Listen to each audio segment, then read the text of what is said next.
After returning home for the first time in 3 years, Mary saw her eldest son, Tom, and her sister-in-law, Sarah, and remarked, "Isn't it wonderful, Mom? Dad got transferred overseas, and we were all feeling a bit lonely, but then Tom came back." "Yeah." Mary weakly smiled and nodded, which seemed to make me suspicious as she asked, "What's wrong? You seem down, Mom. Is something bothering you?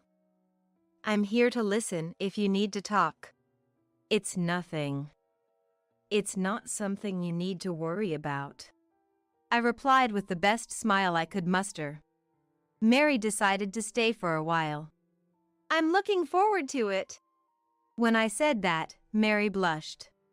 "If there's anything troubling you, I'll be here to help you, Mom," and said enthusiastically, "Is Mary becoming a school teacher? That's amazing. You must be so smart." Sarah clapped her hands exaggeratedly and praised Mary. That night, as I was about to close the door to the storage room, "Why are you closing it?" she asked, tilting her head in confusion. The door to the rarely used storage room is usually left open. She probably couldn't think of a reason why it would need to be closed, even if there was a need to enter the storage room. "I always sleep here. It doesn't have a window, but I need to close it to keep it from getting too cold," I said, showing the inside of the storage room to my daughter. In the middle of the empty space, without windows or a ventilation fan, there's a makeshift bed. "Mom, have you lost weight recently? Are you okay? You seem a bit haggard." "It's okay. It's just the usual. And please, keep this a secret from Jim. I don't want to unnecessarily worry him. It's late now, so you should use my room tonight." Mary, sensing something unsettling from my words, ran upstairs and called out, "Tom, I need to talk to you." My name is Susan, 55 years old. I'm just an ordinary housewife. My 2 children are independent, and I live with my husband, who has been working away from home since last year, leaving me alone at home. When the children were young, the house was always filled with laughter and vibrant energy, but now that I'm alone, it feels too quiet and a bit lonely. One day, after a long time without contact, my eldest son, Tom, expressed his desire to live with his sister-in-law and me, which brought a sense of joy to my heart that had been dimming. "Are you sure? You're newlyweds. Shouldn't you cherish your time together with Sarah a bit more?" I said over the phone, expressing concern for my son, but deep down, I was overjoyed. "Sarah wants to live with you too. So, you don't have to worry about me." Tom had grown up mentally during the time we hadn't seen each other, which impressed me. And so, the 3 of us, Tom, Sarah, and I, began living together. I had hoped for a return to the days when the family was united in laughter, but that hope crumbled. Sarah, my sister-in-law, was very assertive and wouldn't listen to me at all. I didn't want to impose my opinions unilaterally for fear of causing a mother-in-law and daughter-in-law issue. Yet, it felt like Sarah had built an invisible wall between us, making it impossible to feel the ideal family atmosphere. I quickly realized why the couple, who had never visited home since their marriage, suddenly wanted to live with me. Tom, working as a day trader, spends his days cooped up in a room, staring at the computer screen. I may not understand the specifics, but it seems he provides accurate information and acts as a mediator for people engaged in stock investments and foreign exchange transactions, constantly checking the economic trends. However, it doesn't seem like he's earning much, as Tom often emerges from his room with dark circles under his eyes and a deep sigh, indicating the results aren't good. On the other hand, Sarah has been posting images and videos she takes herself on the latest social media platforms, constantly broadcasting information. She leaves the house at will and returns late at night, leaving me to wonder where she's been and what she's been doing. She claims to be a popular influencer, but as someone who doesn't use the internet much, I have no idea what she's talking about.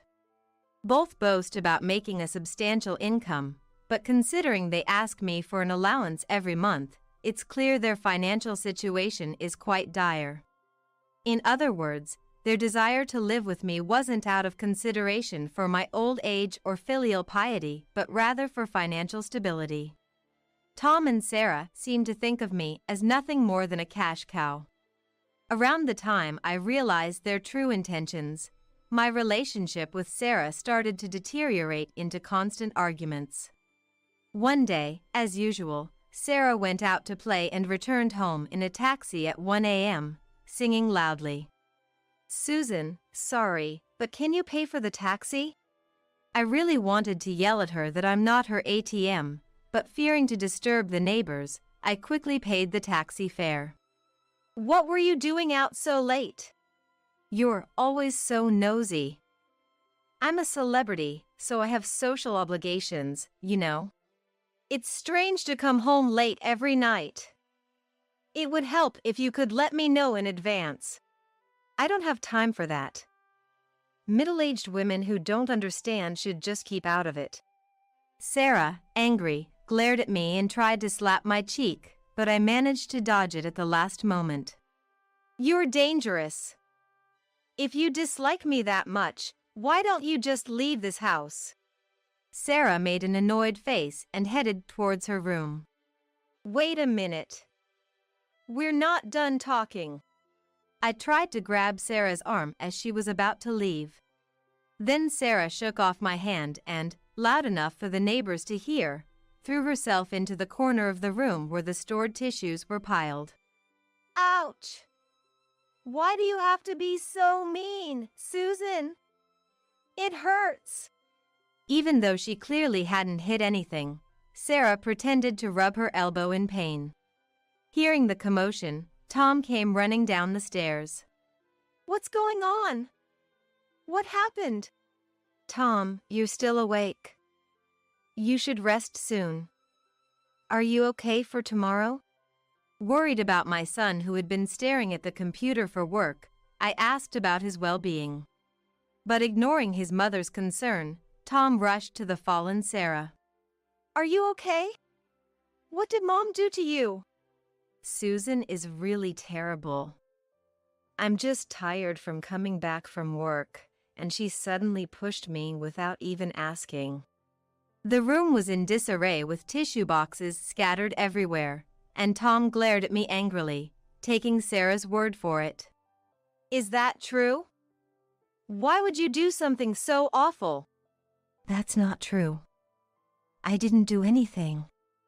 Sarah threw herself into that corner. And she was the one who tried to hit me first." I calmly rebutted, but Tom seemed to take my response as an excuse, hugging Sarah tightly. "It's okay, Sarah. I'll protect you. If anything happens, I'll kick Mom out," he declared strongly. "Wait a minute. That makes it sound like I'm entirely at fault. Why won't you listen to both sides equally?" "Sarah wouldn't lie. It's true she comes home late every day because she has many commitments as an influencer. It's wrong that you don't even try to understand that." "So you're saying everything is my fault?" As Tom glared at me again, Sarah smirked maliciously. Sarah, having completely won Tom's trust, settled into the house with a haughty attitude. I wake up at 5 a.m. every day to make breakfast. Then I do the laundry, but even after 8 a.m., the two of them are still snoring and don't wake up. Thinking they must be tired from work, I quietly finish breakfast alone. But at 9 a.m., while I'm cleaning the living room, Sarah storms in, yelling, "Susan, that's terrible. Why didn't you wake me up?" I stop the vacuum cleaner and try to make sense of what Sarah is saying. "Sarah, what are you so angry about?" Sarah, frustrated by the situation not going her way, said, I wanted to wake up by 8 a.m. Do you understand what a morning routine is? I'm an influencer and I live stream every morning. But this morning I overslept and couldn't do anything. How are you going to make up for this? I'm at a loss here. You never asked me to wake you up. Don't make excuses. Because of Susan, I might lose a lot of fans. Faced with Sarah's sudden outburst in the morning, all I could do was give a wry smile. Then Tom, yawning, came down. What's going on? Did Mom do something again this morning? Listen, Tom.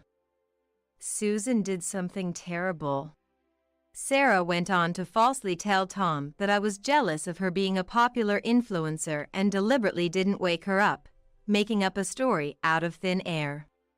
Upon hearing this, Tom looked at me and said, "Just as I thought. It's exactly the kind of underhanded thing I'd expect from Mom." He completely sided with Sarah, showing no interest in hearing my side of the story. I dramatically held my head and said, "I was never asked by Sarah to wake her up. So why am I the one getting yelled at?" I'm not lying. I told you many times yesterday, didn't I? I have to be up early, so please wake me up at 6 a.m. Tom, it's true. Tears were brimming in Sarah's eyes. I was so astounded by her acting skills that my anger turned into sheer disbelief. Fooled by Sarah's portrayal of the vulnerable sister-in-law, Tom gently stroked her head and said, "You've had it tough. I'll have a stern word with Mom later." Thank you, Tom. I really love you. Then in front of me, the two of them embraced each other tightly. I let out a deep sigh and said firmly, "Keep it up until tomorrow then. If you dislike me that much, the two of you can go wherever you please." And said firmly. Then Sarah stood up, dramatically ruffling her hair. I can't stand this life anymore. I can't bear to live in the same space and breathe the same air as Susan forever." Is that so?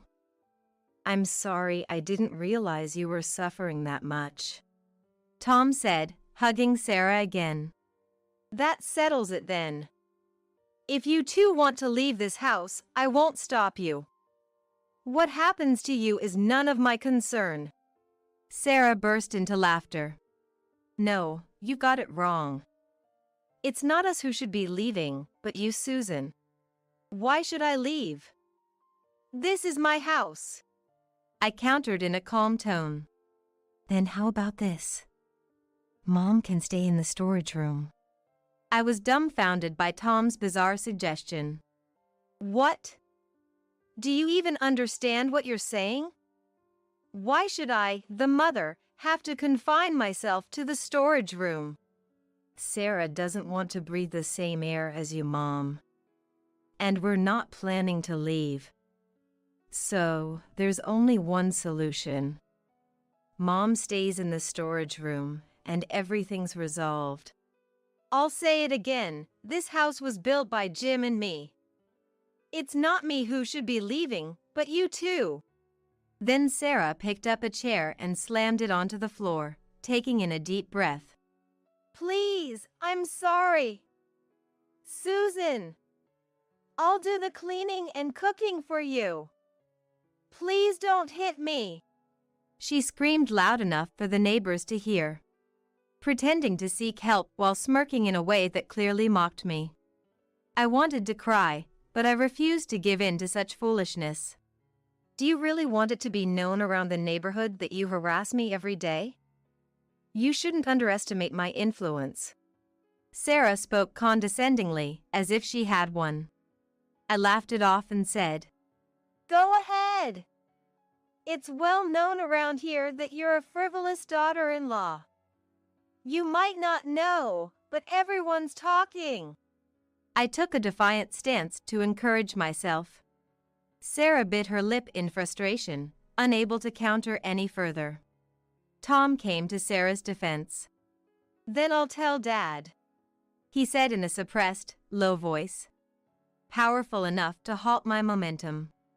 If I think about it calmly, it is clear that I am not at fault. It was clear that I wasn't at fault, facing unreasonable demands from Sarah and Tom, with no reason for me to be criticized. Yet, as soon as Jim's name was mentioned, my will to argue drained away. Jim is currently enthusiastic about his first overseas assignment, holding an important position that shouldn't be burdened with personal issues. Although we live apart, we keep in touch daily by phone, never once discussing the turmoil at home. I want Jim to focus solely on his work, not to be dragged down by unnecessary matters. It seems they had pinpointed my weakness. Tom sneered maliciously, and despite him being my son, I felt a sense of fear. Sensing my clearly distressed state, Sarah also sneered along with Tom, saying, "It turns out Susan's weakness is Jim. That's hilarious." She laughed out loud, clapping her hands. "Then make a promise. From today, you will confine yourself to the storage room. And you will never speak rudely to me again. You understand what will happen if you make me feel even slightly uncomfortable, right?" Sarah intended to manipulate me by holding my husband as a hostage. "I understand. I don't intend to cause you any more trouble, and from today, I will confine myself to the storage room. This is the consequence of all the harassment you've done to Sarah. It's your own fault." Tom delivered the final blow to my already shattered spirit. From that day, my room was decided to be the storage room. I was only allowed to leave the storage room when tasked with household chores like preparing meals and doing laundry. Otherwise, I was relegated to this sunless space. Although not locked in from the outside, any attempt to step out was met with Sarah's vigilant supervision. "I'll tell Jim," she would threaten. When we started running low on supplies, I was allowed to go out. "Susan, we're running low on food, so could you go buy some? And while you're at it, withdrawing a substantial amount of money would be helpful." Sarah likely thought she had hired a convenient housekeeper who would work to her every whim. Her attitude became more unreasonable by the day. Walking through the neighborhood with shopping bags, I would hear, "You haven't been seen around lately. Are you doing okay? Have you lost weight? Your complexion looks poor." The genuine concern from my fellow housewives in the neighborhood was touching, and I found myself unable to stop the tears. Then one day, as I was confined to the storage room, "You have a visitor. Looks like it's going to be a real hassle," Sarah said with a frown. Wondering who it could be, I went to the front door to find. "Mom, are you okay?" My daughter Mary was waving with the same carefree smile she had as a child. "Mary, you should at least call before coming home," I complained, tears streaming down my face. "Sorry, but I did call several times." No one answered. I remembered the phone by the entrance ringing occasionally while I was confined to the storage room. But Tom and Sarah, too lazy to answer, ignored it. "Mom, I finally did it." "Really? Congratulations, Mary," I said, embracing my successful daughter. Mary had been working towards her dream for years. Working as an office worker at a small company while preparing for over 3 years, and she had finally achieved her long-held dream this year. As I was about to enter the storage room, "It's okay for today. You should spend time with your daughter," Sarah whispered. She didn't want Mary to know the truth about her mother-in-law being relegated to the storage room. I obediently headed to the living room where Mary was waiting. Sarah brought coffee with unfamiliar hands. As she placed the coffee on the table with trembling hands, "It's hot," she snapped. Mary looked on in surprise as Tom came down from the second floor, yawning nonchalantly. Mary, you're back. Tom, when did you get back? I hadn't heard anything. Mary glanced between Tom and Sarah and then said, But it's good, isn't it, Mom? Dad got transferred overseas, and it was lonely, but Tom came back.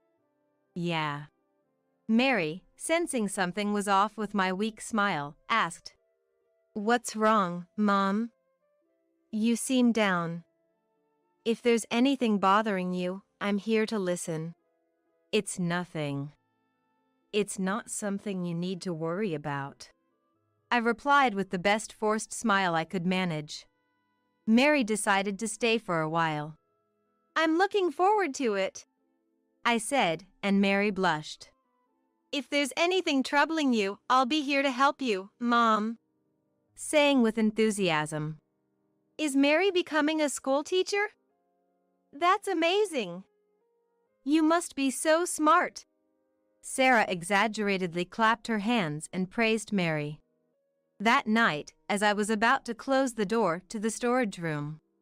Why are you closing it? She asked, tilting her head in confusion. The door to the rarely used storage room is usually left open.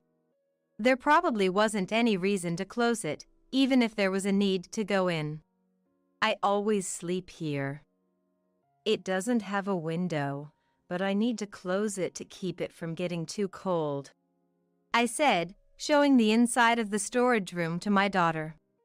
In the middle of the empty space, without windows or a ventilation fan, there's a makeshift bed. Mom, have you lost weight recently? Are you okay? You seem a bit haggard. It's okay. It's just the usual. And please, keep this a secret from Jim. I don't want to unnecessarily worry him. It's late now, so you should use my room tonight. Mary seemed to sense something unsettling from my words and ran upstairs. Tom, I need to talk to you. Worried, I followed Mary. As soon as Tom opened his room door, Mary grabbed him by the collar. What's going on here? Why is Mom being pushed into the storage room? Tom looked annoyed. Let go! It's all Mom's fault, so it can't be helped. Then, shamelessly, Tom explained everything to his sister. So, you see? Mom is a terrible person. Mary sighed deeply. Are you kidding me? Tom, you actually believe that? It's not about believing. Sarah wouldn't lie to me. That means the liar is undoubtedly Mom. Call Sarah. I have something to say to her. Sarah, who had been eavesdropping from her room. What? Showed her face. What grudge do you have against Mom to make her suffer like this? Sarah, unapologetic. Because the real problem is Susan. It's also a way to make her reflect by having her sleep in the storage room. There shouldn't be any problem, right? Tom agreed with Sarah. Mary, with a firm stance. Then shall we settle this in court? Let's see which statement is acknowledged in a trial, Sarah's or Mom's. That's impossible, right? It's possible. Look at this. Do you understand what this is? Mary showed her law firm's website and profile. Sarah glanced away guiltily for a moment, but then, trying to be clever. Is it fake? You're mistaken if you think you can scare me with that. Sarah countered, still acting superior, which finally made my anger boil over. Mary is a real lawyer. Don't underestimate my daughter. She's not like you. Sarah then glared at me. That's a lie. You just said she was becoming a school teacher. Tom, who had been silent, chimed in. No, it's true that Mary was taking the bar exam. The school teacher thing was your misunderstanding. Chimed in. Seriously? Then we have no chance of winning.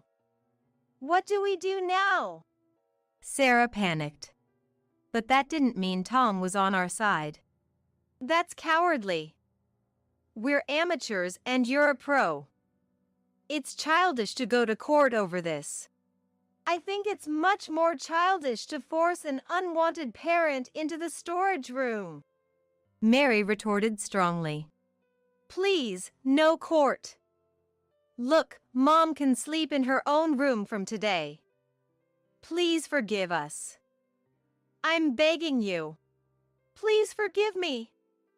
I regret harassing Susan. After consulting with Mary, we made Tom and Sarah agree to leave the house immediately, never to return, and as an apology to me, they agreed to pay me $800 in cash.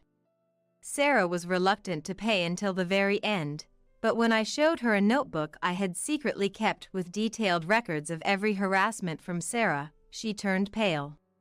When did you? The notebook was a detailed record I kept to be ready for a lawsuit any time. Do you still want to go to court with this as evidence? Please forgive me.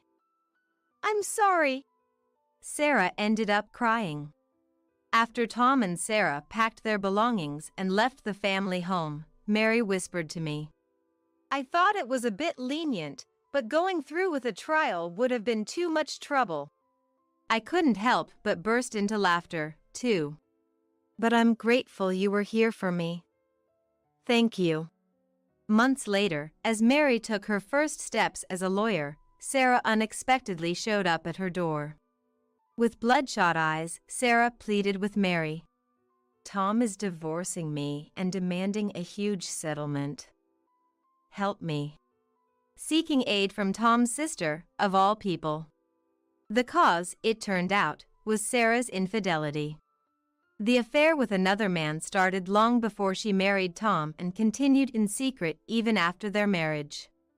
The reason for Sarah's late nights while living with Tom at the family home was because she was meeting her lover, leading to Tom's disenchantment once the affair was discovered.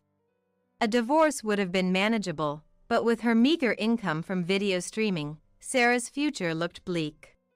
Even though I was once your sister-in-law, could you please make the legal fees affordable? Sarah made an inexplicably unreasonable request to Mary, not understanding her own position. It's your own responsibility. I have no obligation to defend you, Mary said, before sending Sarah away with a laugh when telling me about it later. Ultimately unable to afford a lawyer, Sarah was forced to pay a substantial settlement. Tom, on the other hand, also fell on hard times after signing up for a marriage party found online, only to discover the organizing company was a scam group, losing all his savings to the fraudulent registration fee. Please, Mary! I'm in trouble. Help me out. But Mary firmly refused. I won't help you. It's your punishment for betraying Mom. It's your own responsibility. Cutting off her own brother. After work, Mary always hurried back home to eat the meals I prepared, making it her daily routine. Hasn't the house felt empty since they left? Mary jokingly said, to which I grimaced. Let's not talk about them anymore. Having you here is enough for me. Mary smiled sheepishly. So, you don't need Dad to come back either? Don't tease your mother. I'd be happier if Jim were here, too. We make a good pair, don't we? Mary said, somewhat exasperated. Seconds? Thank you. Your cooking is so good I never want to leave this house. You're always such a spoiled child. Mary and I continued to live happily together, waiting for Jim's return from overseas. I'm going to marry your sister. ATM is no longer needed. I could hear the mocking laughter over the phone.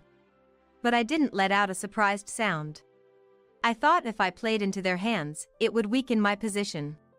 And by now, I had not an iota of love left for my husband, Zach. Okay, brace yourself. I replied calmly, but inside, anger was boiling over. Zach, who dumped all the childcare, elder care, and housework on me, was enjoying an affair with my sister, Nicole. And Nicole too, after borrowing all that money from me, she slept with my husband and even called me an ATM at the end. It was unforgivable. "You're okay with us divorcing, right?" When Zach pressed me, I simply nodded yes. On the other end of the phone, the two of them cheered. Enjoy it while you can. There's no way they won't get their comeuppance for belittling me like this. I bit my lip hard. My name is Maggie. I'm 60 years old, living with my husband Zach, who's 5 years my senior. Our son, Alan, is 30 this year, already independent and out of the house.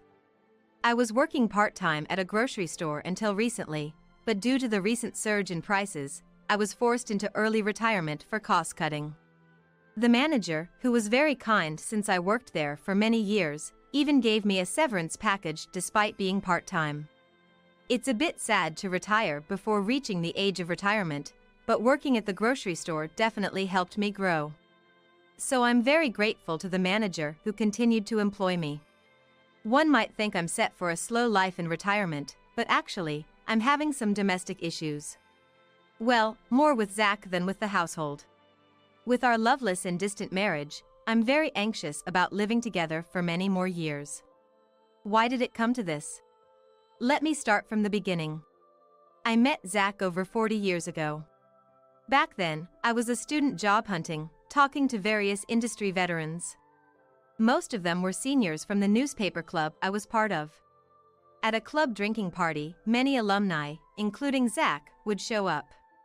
"Maggie, what kind of company do you want to work for?" Zach, rumored to be the handsome senior in the club, asked me with a comfortable distance.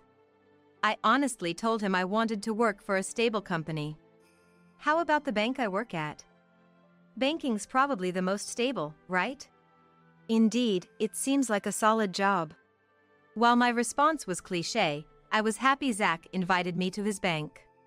Encouraged by Zach, I applied to his bank and got the job. It wasn't too difficult as the bank hired many students from my university. Once I started working at the bank, I realized many women liked him. Zach, always invited out for meals after work, seemed out of reach for me. But Zach often asked me out, and despite feeling guilty towards his other admirers, I started going out with him more as I was interested. So, we started dating and got married 3 years later, after which I quit the bank. It's regretful to quit just after 4 years, but back then, most women quit upon marriage. Especially since Zach and I were in the same workplace, he seemed to prefer I work part-time elsewhere. I had no regrets about marrying Zach and quitting my job. For a while, we enjoyed our life together until I got pregnant and gave birth to our son, Alan, at 30. Zach, who used to treat me like a princess, suddenly became indifferent after the birth. "Zach, can you make a bottle for Alan?" "A bottle? That's a mom's job. Why do I have to do it?" His sudden change in attitude left me more in shock rather than in sadness or anger. I had heard that men sometimes lose interest when their wives give birth.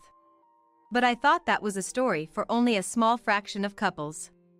I never imagined that Zach, who loved me so much, would suddenly cast me aside like throwing something into the open sea after I had our child.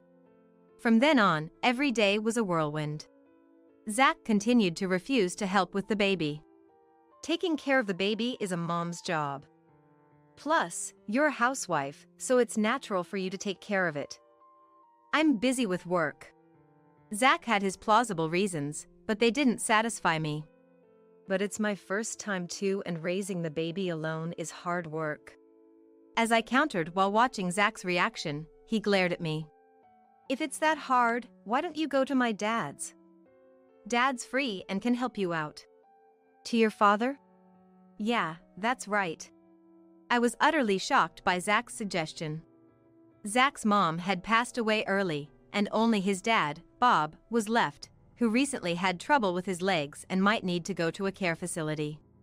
How could he think of leaving our child with Bob? Moreover, Zach completely refused to be involved with the baby, essentially just dumping it on his parents. Zach's outlandish idea left me troubled. Since then, I received little help from Zach in raising Alan, and I had to do it alone, repeatedly reading childcare books. Fortunately, Alan was a well-behaved and obedient child who listened to me and grew up healthy. When Alan turned 5, after sending him off to kindergarten, I noticed a call on my mobile phone. "Maggie, it looks like Dad collapsed. I'm thinking of putting him in a facility. Can you handle the paperwork?" "What? Collapsed? Is he okay? And about the facility?" I was very surprised by Zach's call. The news of Bob's collapse was alarming. I hoped he had been taken to the hospital in time. Given Bob's leg condition, it must have been quite a struggle. Bob had always been fond of me, treating me like his own daughter, and I regularly took Alan to visit him, even without Zach asking. The in-laws' house was about a 40-minute drive from our home. Every time we visited, "Thank you for coming all this way," Bob would say with a kind smile. Alan and I both loved Bob and, despite the distance, always wanted to visit him again and again. Hearing that Bob had collapsed, I was filled with anxiety, but Zach only mentioned putting him in a facility in a matter-of-fact tone, which irritated me. "Just handle it, I'm busy with work, okay?" "Wait a minute." Zach cut the call quickly after saying his piece. The idea of putting Bob in a facility was unthinkable to me. Unless it was Bob's own wish, it seemed like Zach was just deciding to put him in a facility on his own. After much thought, I decided to take care of Bob myself as soon as he recovered. When I arrived at the hospital where Bob had been sent, he was in the hospital room and had already regained his consciousness. Bob was over 70 but had struggled to continue the family's farming business despite his leg issues. Both Zach and I had asked Bob to rest, but he insisted on going to the field that day. "Maggie, sorry for troubling you." "No, please, just don't strain yourself anymore." "All right." It seemed Bob had learned his lesson this time and stopped going to the field after being discharged. Bob's field was no longer used for crops, leaving only an empty land. Though it could be revived with care, the land would probably be passed on to Zach, his only son, who I doubted would take up farming.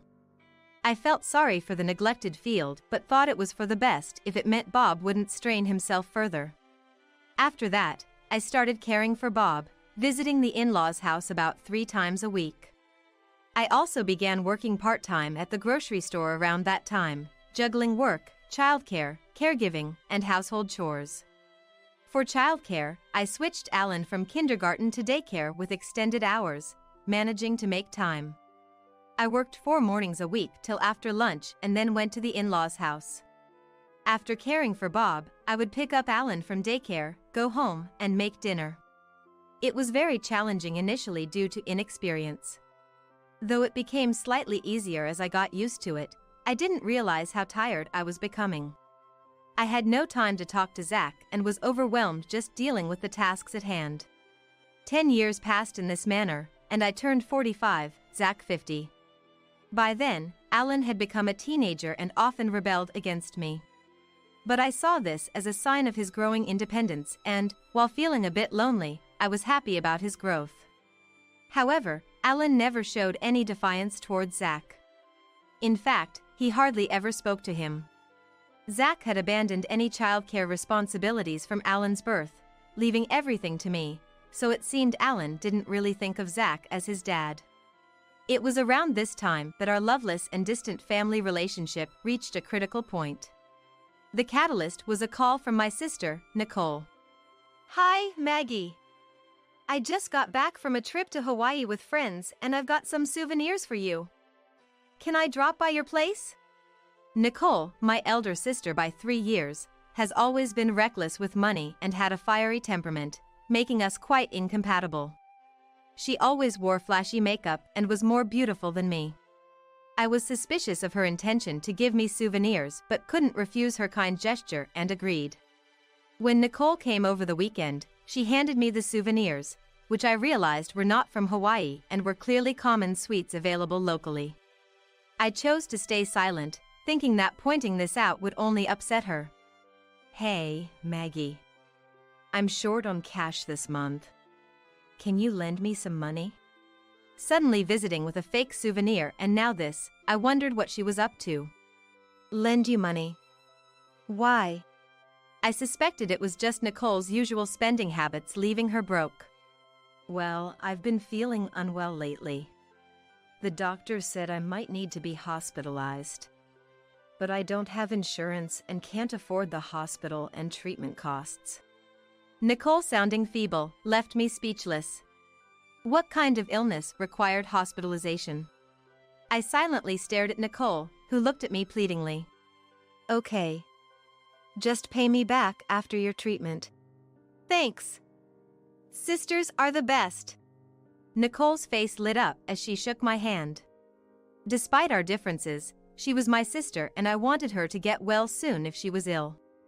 By the way, when is Zach getting back? Once Nicole knew I'd lend her the money, she casually asked this. Zach just went to the grocery store. Oh, I see.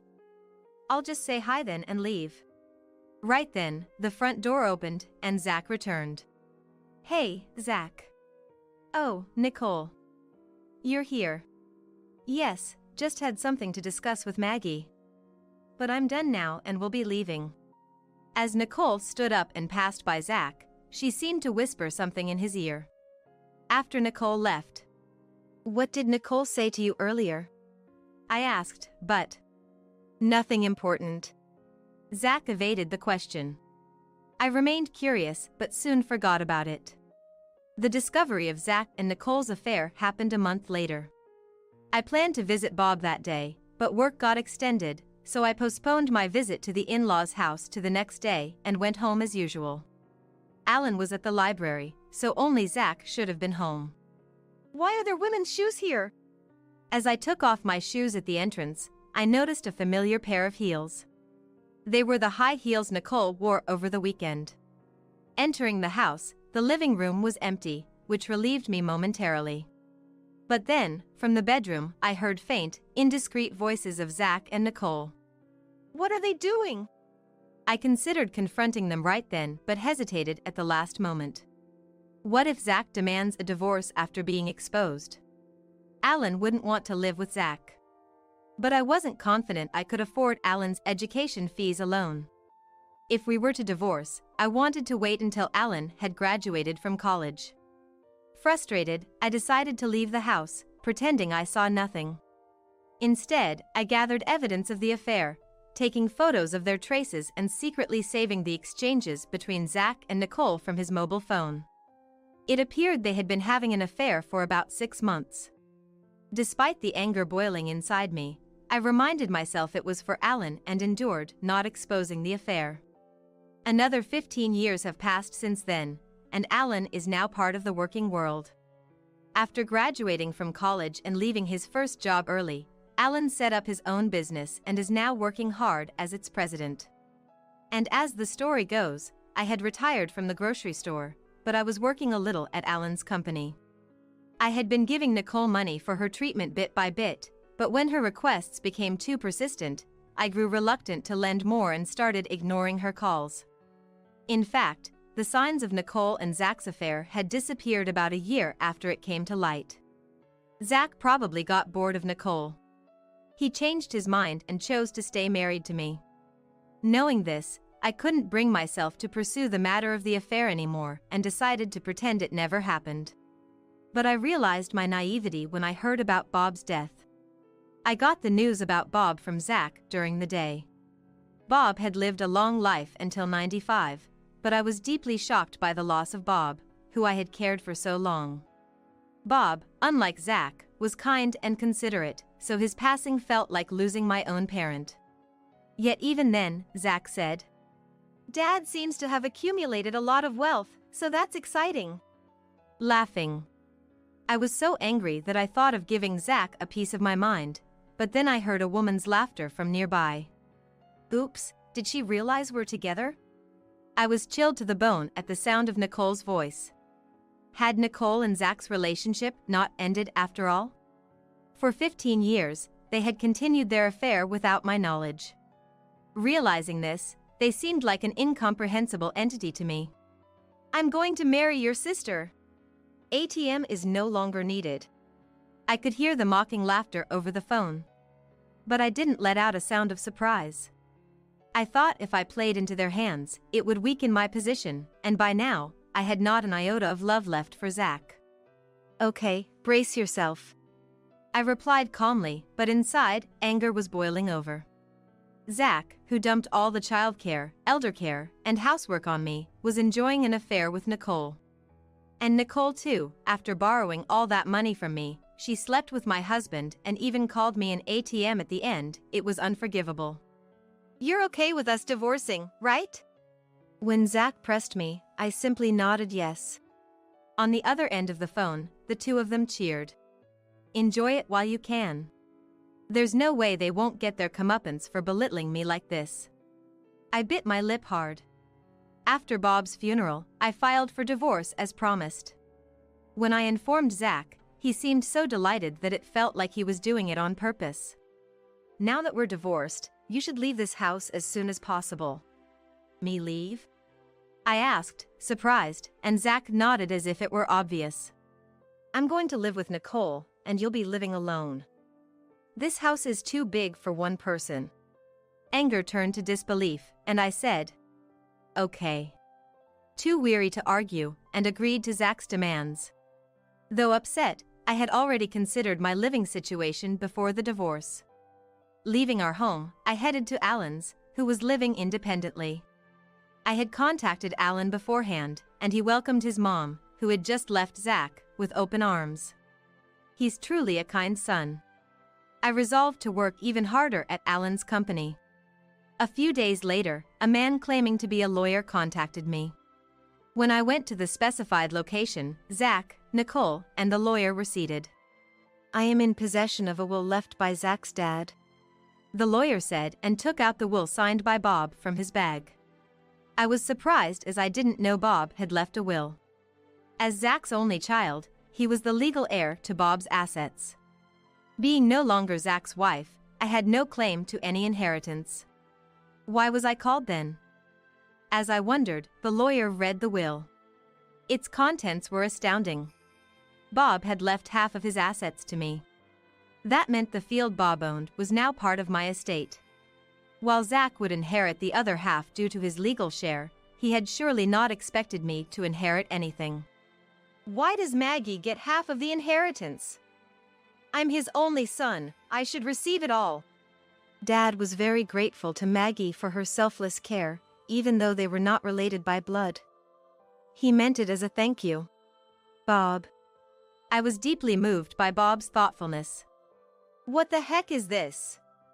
I thought we could finally relax with the inheritance. Nicole twisted her face in frustration. The lawyer then mentioned that Bob's will had also left all of his debts to Zach, but it seemed Zach and Nicole were too upset to hear that part. I was overwhelmed with gratitude towards Bob, and before I knew it, tears were streaming down my face. Thank you, Bob. Seeing me in tears, the two of them seemed to grow even angrier, but the lawyer concluded. That is the content of the will. With that, Zach and Nicole seemed to snap back to reality. I'm not happy about losing half, but hey, we still have half of the inheritance left. Gotta thank the law for that. Zach said as he patted Nicole's shoulder, who nodded in agreement, right. Well, we'll be leaving now. We won't have anything to do with you anymore, so take care. They laughed loudly as they left. I returned to Alan's house, savoring Bob's last act of kindness. After receiving the inheritance from Bob, I continued working at Alan's place without incident, and before I knew it, 2 months had passed. That's when Zach called me, on a Sunday. Alan and I were both off work, relaxing at home, but my mobile phone started ringing insistently. Zach! The air froze between me and Alan as we realized it was Zach calling. Why is Dad calling? He abandoned you, and now what does he want? You don't have to answer. Alan said so, but the phone kept ringing persistently. Irritated, I decided to answer to silence Zach. What is it, calling me repeatedly? You said we wouldn't have anything to do with each other ever again. I answered with a tone of annoyance, But Zach seemed not to hear me and started talking frantically. Hey, what's going on? Why are you working at Alan's company? And why is Alan's company being featured on TV? And what's with showing your fancy house? Zach's near hysterical voice echoed through the phone, causing Alan to frown. You saw the TV. I realized why Zach was calling all of a sudden. Recently, a TV station had interviewed Zach's gym, and it was broadcast yesterday. Alan's gym, which combines a gym and cafe, had caught the TV station's interest due to its novelty. Since opening, the gym had rapidly increased its membership, and Alan appeared on TV as a successful young entrepreneur, even showcasing our home as Zach mentioned. The house we live in now, Alan's home, is quite luxurious, far surpassing the neighboring houses in size. So Zach saw Alan's house and was shocked enough to call. What do you mean you guys are living in such a big house? Over here, Nicole used up all of Dad's inheritance, and I even got left with his debts. Damn it, I didn't hear about that from the lawyer back then. Zach yelled angrily over the phone. But back then, the lawyer did mention that Bob had left all his debts to Zach. It wasn't my fault that Zach had not listened, and it was none of my business. It's none of my business, Zach. The lawyer clearly mentioned it, and it's your responsibility for not paying attention. Besides, you knew about Nicole's spending habits even before marrying her, right? I gave her money for treatment and haven't been repaid yet. This just proves to me that you and Nicole are the worst kind of people, quick to betray someone you should trust. In response to my correct argument, Zach remained silent, unable to say anything. Besides, isn't it all your fault for cheating on me in the first place? I just don't understand why I have to be blamed. I let out my pent-up frustrations, feeling somewhat relieved. Realizing he couldn't blame me, Zach suddenly changed his tone to a pleading one. Please, Maggie. I'm begging you, lend me some money. I was supposed to get a retirement fund this year, but I got fired, and all I'm left with are Dad's debts. Nicole left after we argued about money. How am I supposed to live now? You're my only hope. I admit I was wrong about everything. I apologize. Just give me a little bit of Dad's inheritance. You're living a good life with Alan, right? Think of it as helping someone out, okay? His nerve to beg his ex-wife for money after cheating and leaving her was beyond comprehension. Alan, who had been listening to the conversation, looked at me, seemingly wanting to say something. I handed my mobile phone to Alan. Alan turned on the speaker and firmly said to Zach, Dad, you betrayed Mom and married Nicole, right? And I heard you never took care of me since I was born. I don't have any memories of playing with you after I became aware. It was always just Mom and me. On Parents' Day and Sports Day, it was always just Mom who came. That's why I'm helping Mom with my company and living with her. Why should I, who you never did anything for, lend you money? My only parent is Mom. I won't give you a single dollar. Alan's strong, businesslike tone choked me up. I could sense Zach gasping on the other end of the phone. Alan, how could you say that to your dad? Fine, I won't rely on you guys ever again. Don't insult me. With that, Zach hung up. We looked at the silent mobile phone and then burst out laughing together. Zach begged us for money, and now he says he won't have anything to do with us. What an idiot. Yeah. Dad has always been like that, getting angry without thinking ahead. As we discussed Zach's foolishness, the phone rang again. It was Zach. He probably wanted to ask for money, despite saying he wouldn't contact us again. Fed up, I blocked Zach's contact. That's it. Now that fool can't bother us anymore. Yeah. Thanks, Mom. His gratitude for being raised seemed implicit. I should be the one thanking you. You've given me such a great life. No matter how old you get, you're still my precious son. We reaffirmed our bond as mother and son, grateful for each other's presence in our spacious home. A few days later, my sister Nicole called me. Her request was almost identical to what Zach had said. I couldn't fathom lending more money to Nicole, who hadn't even repaid what she owed me. In fact, I hadn't yet demanded compensation for her affair with Zach, so I successfully sued both of them for damages through a lawyer. They ended up getting divorced after being married. Their marriage only lasted for 2 months. Zach was even worse off than Nicole. The negative inheritance he received from Dad was too substantial. Bob had borrowed a lot of money for farming, managing it all by himself. I hadn't known about it. While caring for Bob, he often complained about Zach. Bob was able to forgive Zach for not taking over the farming business, but the fact that he didn't take care of Alan and not visit his own father was unforgivable. He was also furious with the way Zach treated me, and I always tried to soothe him, saying it was okay. If kind Bob was that angry, Zach must have been quite a negligent son. All of Zach's expected retirement funds were gone due to his dismissal for misconduct. Rumor has it he even tried to embezzle money from his bank to pay off his debts. Had he just worked quietly until the end, he would have received his retirement money. His greed was his downfall. Now, while receiving a pension, he seems to be working 3 part-time jobs to pay off his debts. Starting a new job at 65 and being taught by younger people as a newcomer must be shattering his pride. Although he has worked as a bank employee for many years, his part-time job as a new employee involves a lot of odd jobs.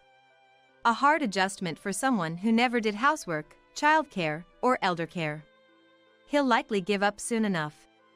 For Zach, who neglected his son and cheated with Nicole for years, it's a fitting punishment. I hope he manages until the end. As for me, I'm still working energetically at Alan's workplace. The staff, who are around my child's age, treat me very kindly. Our workplace is always full of smiles, attracting many customers. Alan recently got engaged to a girl a year younger than him and introduced her to me. She's a wonderful, sensible young lady. Well respected at work. I was planning to move out when they married, but she insisted we live together. I'm grateful for her kindness and looking forward to our future together. My name is Phyllis, and I'm 24 years old. I've been married for a year to Ronald, who is 12 years older than me, and we're currently living with my in-laws. The person who brought Ronald and me together is Judy, Ronald's sister and my best friend from high school. Judy moved to my hometown for high school from the city. Since there were no dorms, she lived with relatives while attending school. She got along well with those relatives, but they had kids close in age, so there was some tension. After becoming friends with me, Judy started visiting my house often because it was close to school. My family is a typical secondary income farming household. My dad works in the state capitol, and my mom and grandparents run the farm. I have 2 older brothers and 1 younger brother, so we're a big family. Our home isn't fancy, but Judy always said, "Your house is so cozy. It feels warm every time I visit." She even helped with the harvest on weekends. My grandparents, parents, and brothers all welcomed her. My cheeky younger brother would say, "Judy is so kind and beautiful, unlike you, Phyllis. I wish she were my real sister," just to annoy me. Even during long vacations like summer and winter breaks, Judy wouldn't go back to her parents' home. She'd make excuses like attending tutorial classes or having a part-time job. I'd say, "Don't you think your mom and dad want to see you? Why not go home during the break?" But she seemed hesitant. My parents and older brothers told me not to pry, saying Judy must have her reasons. Sometimes Ronald, Judy's brother, would visit her and even come to our house. "Thank you for always taking care of Judy," he'd say, handing over some sweets as a gift. Later, I went to the same junior college as Judy. Although we were on the same campus when she was a senior, we couldn't spend as much time together as we did in high school. During that time, I ran into Ronald at the coffee shop where I worked part-time. Feeling lonely, living away from my big family, I found comfort in Ronald's kindness. When he asked me out, it felt like a dream. I immediately told Judy, who was shocked. "Wait, you and Ronald?" "Yeah, I'm sorry for keeping it a secret. Ronald said he'd be embarrassed if you found out." Although I expected Judy to be surprised, I thought she'd be happier for me. Instead, she remained expressionless. When I told Ronald about her reaction, he said, "She's probably just shocked. She always looked up to me as her brother." I didn't think much of it after that. After graduating from junior college and getting a job, Ronald and I continued dating. He proposed to me in the spring of my 3rd year of employment. Some people thought we were rushing, but we'd been dating for 4 years. Ronald said, "I want to build a happy family with you." And I was swept away by emotion. But the happiness lasted only until our return trip from our honeymoon. As we rode in a taxi from the airport, I felt something was off. When I asked Ronald where we were stopping, he said, "Stopping? We're going home, of course," and took my hand. Home? But the taxi was heading to... Before I could finish the thought, the taxi stopped in front of a familiar house. "This is your parents' house, Ronald. What's going on?" Before Ronald could answer, the front door opened and his parents, Justina and Neville, greeted us with big smiles. "Welcome back. You must be tired." "We've prepared a feast, thinking you'd miss home-cooked meals." They ushered us inside, telling us to put down our luggage and change clothes. In the room they pointed to, I saw some of the furniture my parents had given us as a wedding gift. What's going on? I thought we agreed on that condo near the station. Confused, I confronted Ronald, who nonchalantly said, "Ah, the condo. We did consider it. But when I went to get the guarantor seal from my parents, they suggested we live with them. We were planning to move in eventually, so I thought, why not start now?" He showed no signs of guilt. Ignoring my stunned expression, he said, "I'm hungry. Let's go downstairs." Still confused, I followed him to the living room, where a feast including steak was laid out. Ronald looked delighted. As I sat down, Justina handed me a glass and said, "Let's start with a toast. We're family now, even if it's by marriage," and poured me a beer. After pouring drinks for Neville, Ronald, and herself, Justina said, "Starting tomorrow, you're the wife of this family's son. You'll be serving not just Ronald, but us parents as well. Keep that in mind." She grinned as she said it. And so my life of living with my in-laws began, just like a sneak attack.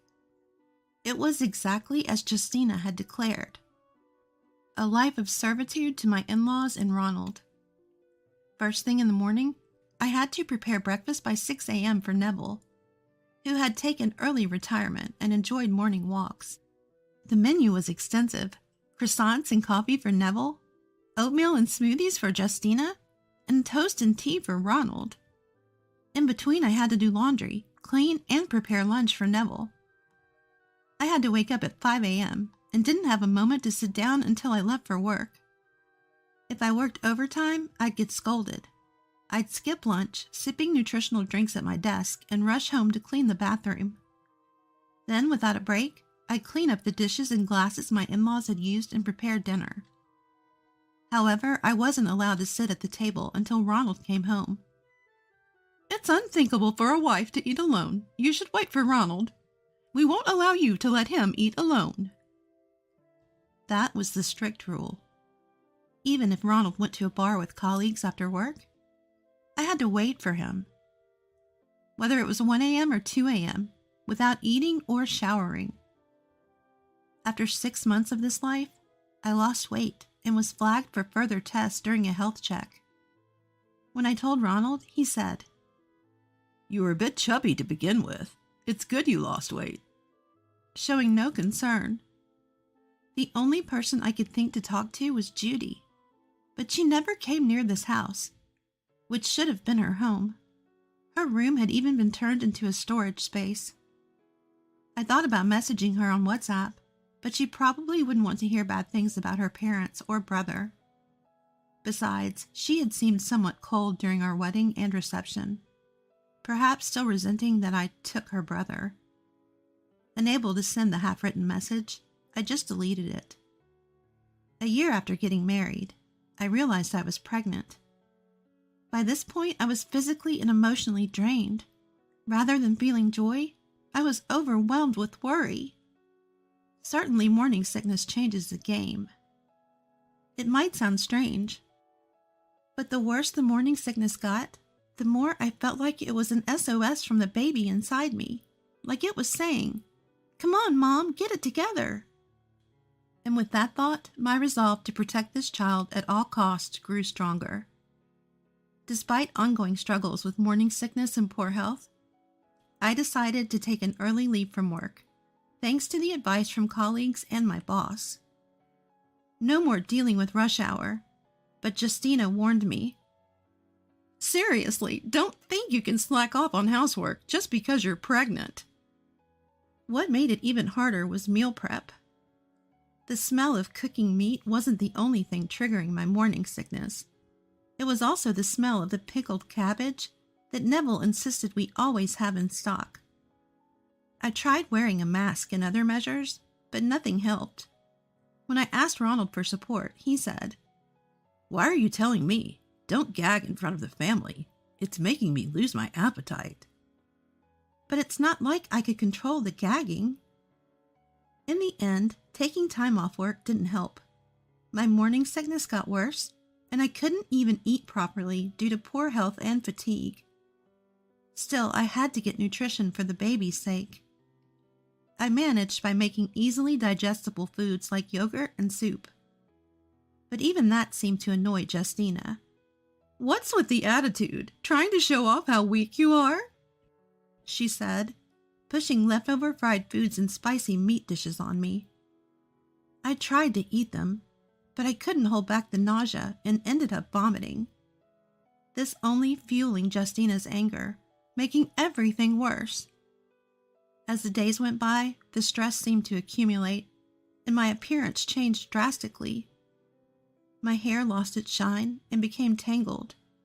Dark circles formed under my eyes, and my complexion worsened.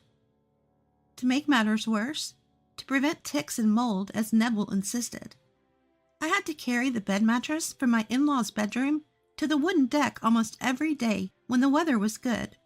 This strained my back and knees.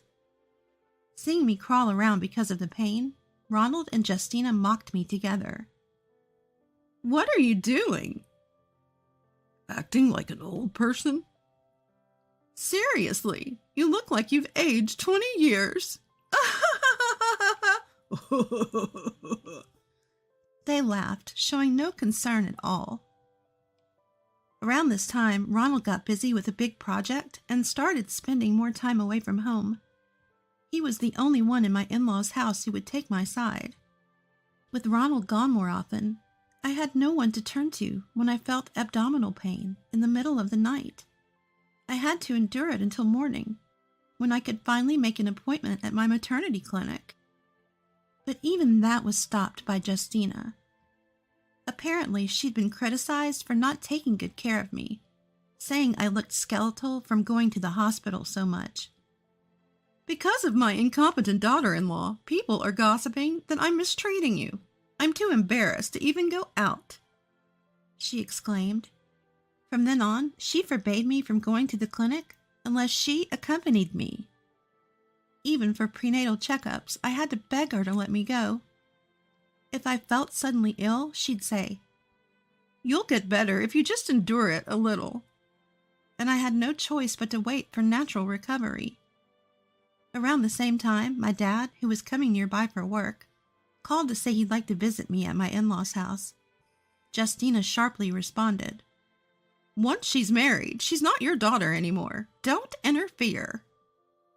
She then took my phone, deleted WhatsApp, and blocked almost all my contacts.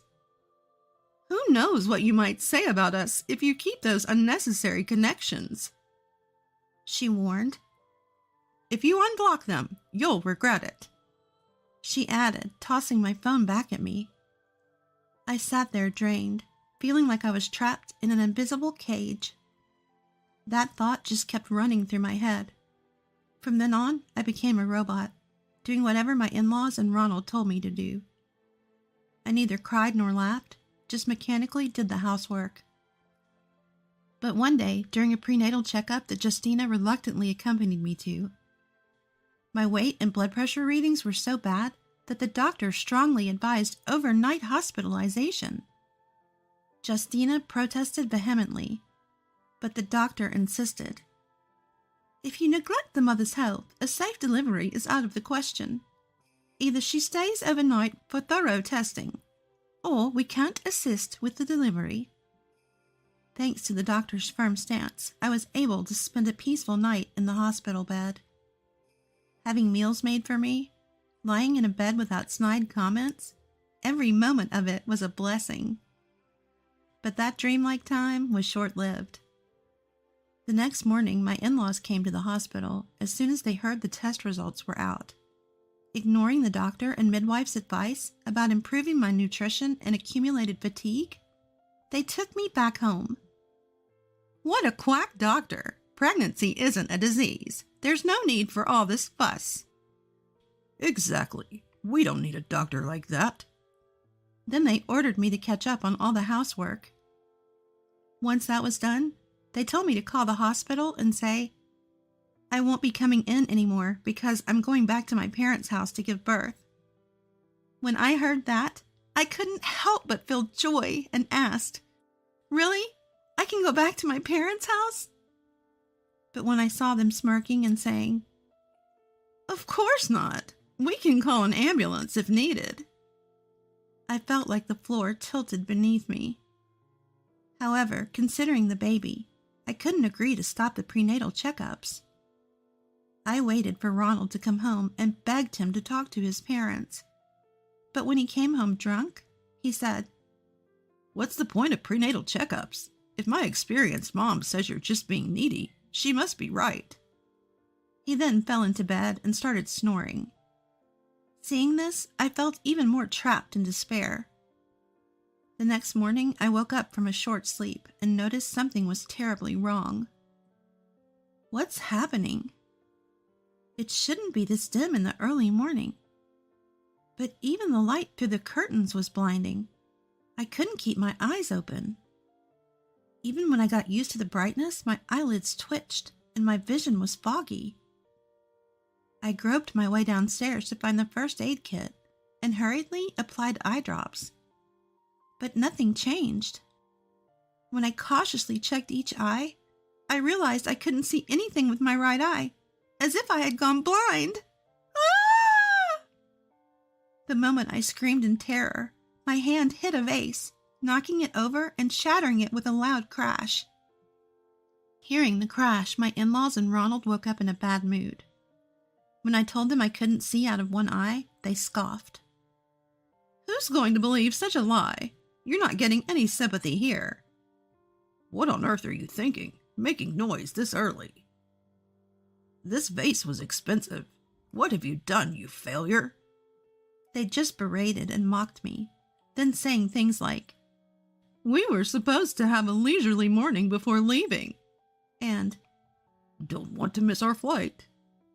They each returned to their rooms. Leaving? Don't tell me they're all going somewhere. About an hour must have passed. My body started shaking, perhaps because I got wet when the vase broke. That's when the three of them came into the living room, chatting happily. Mom and the others want to go golfing, so we're taking a 4-day trip. You can stay home and do housework. Yes, clean up the broken vase and keep the house tidy, they said, and left through the front door with a cheerful Neville. I heard a car right away. They must have called a taxi. They really don't care about me or the baby in my belly.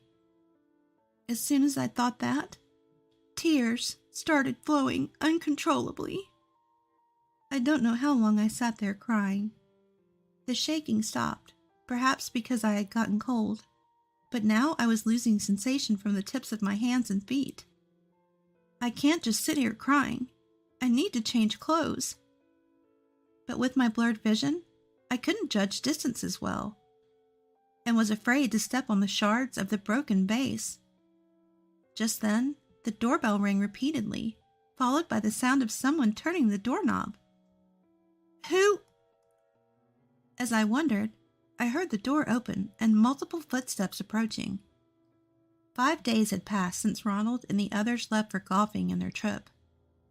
Just when I thought they should be coming back soon, my phone started vibrating nonstop with incoming calls. I ignored it for a while, but it got annoying, so I finally answered. Yes, what is it? What do you mean, what is it? Where are you? You've left the laundry and haven't prepared any meals. Why should I have to prepare meals? When I shot back, Ronald went silent for a moment, surprised. Then he snapped.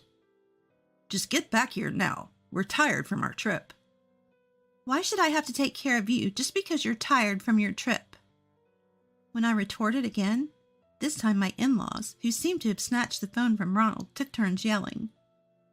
What a cheeky woman! Stop talking back and get back here now. Just then, someone who had been listening to Ronald and his parents' tirades through the speakerphone on my end spoke up. Could you all calm down? If you have something to say it calmly. Hearing that voice, Ronald and his parents went silent again. Then, sounding half skeptical, Ronald asked, Is that you, Judy? To which Judy, still with her arms crossed, casually replied, Yes, it is. Seems like you at least remember your sister's voice. The day Ronald and the others left, the person who had come to visit was Judy. She had entered the living room, leading a group that included a doctor from the maternity clinic and several police officers. Pull yourself together, Phyllis. We're taking you to the hospital right now.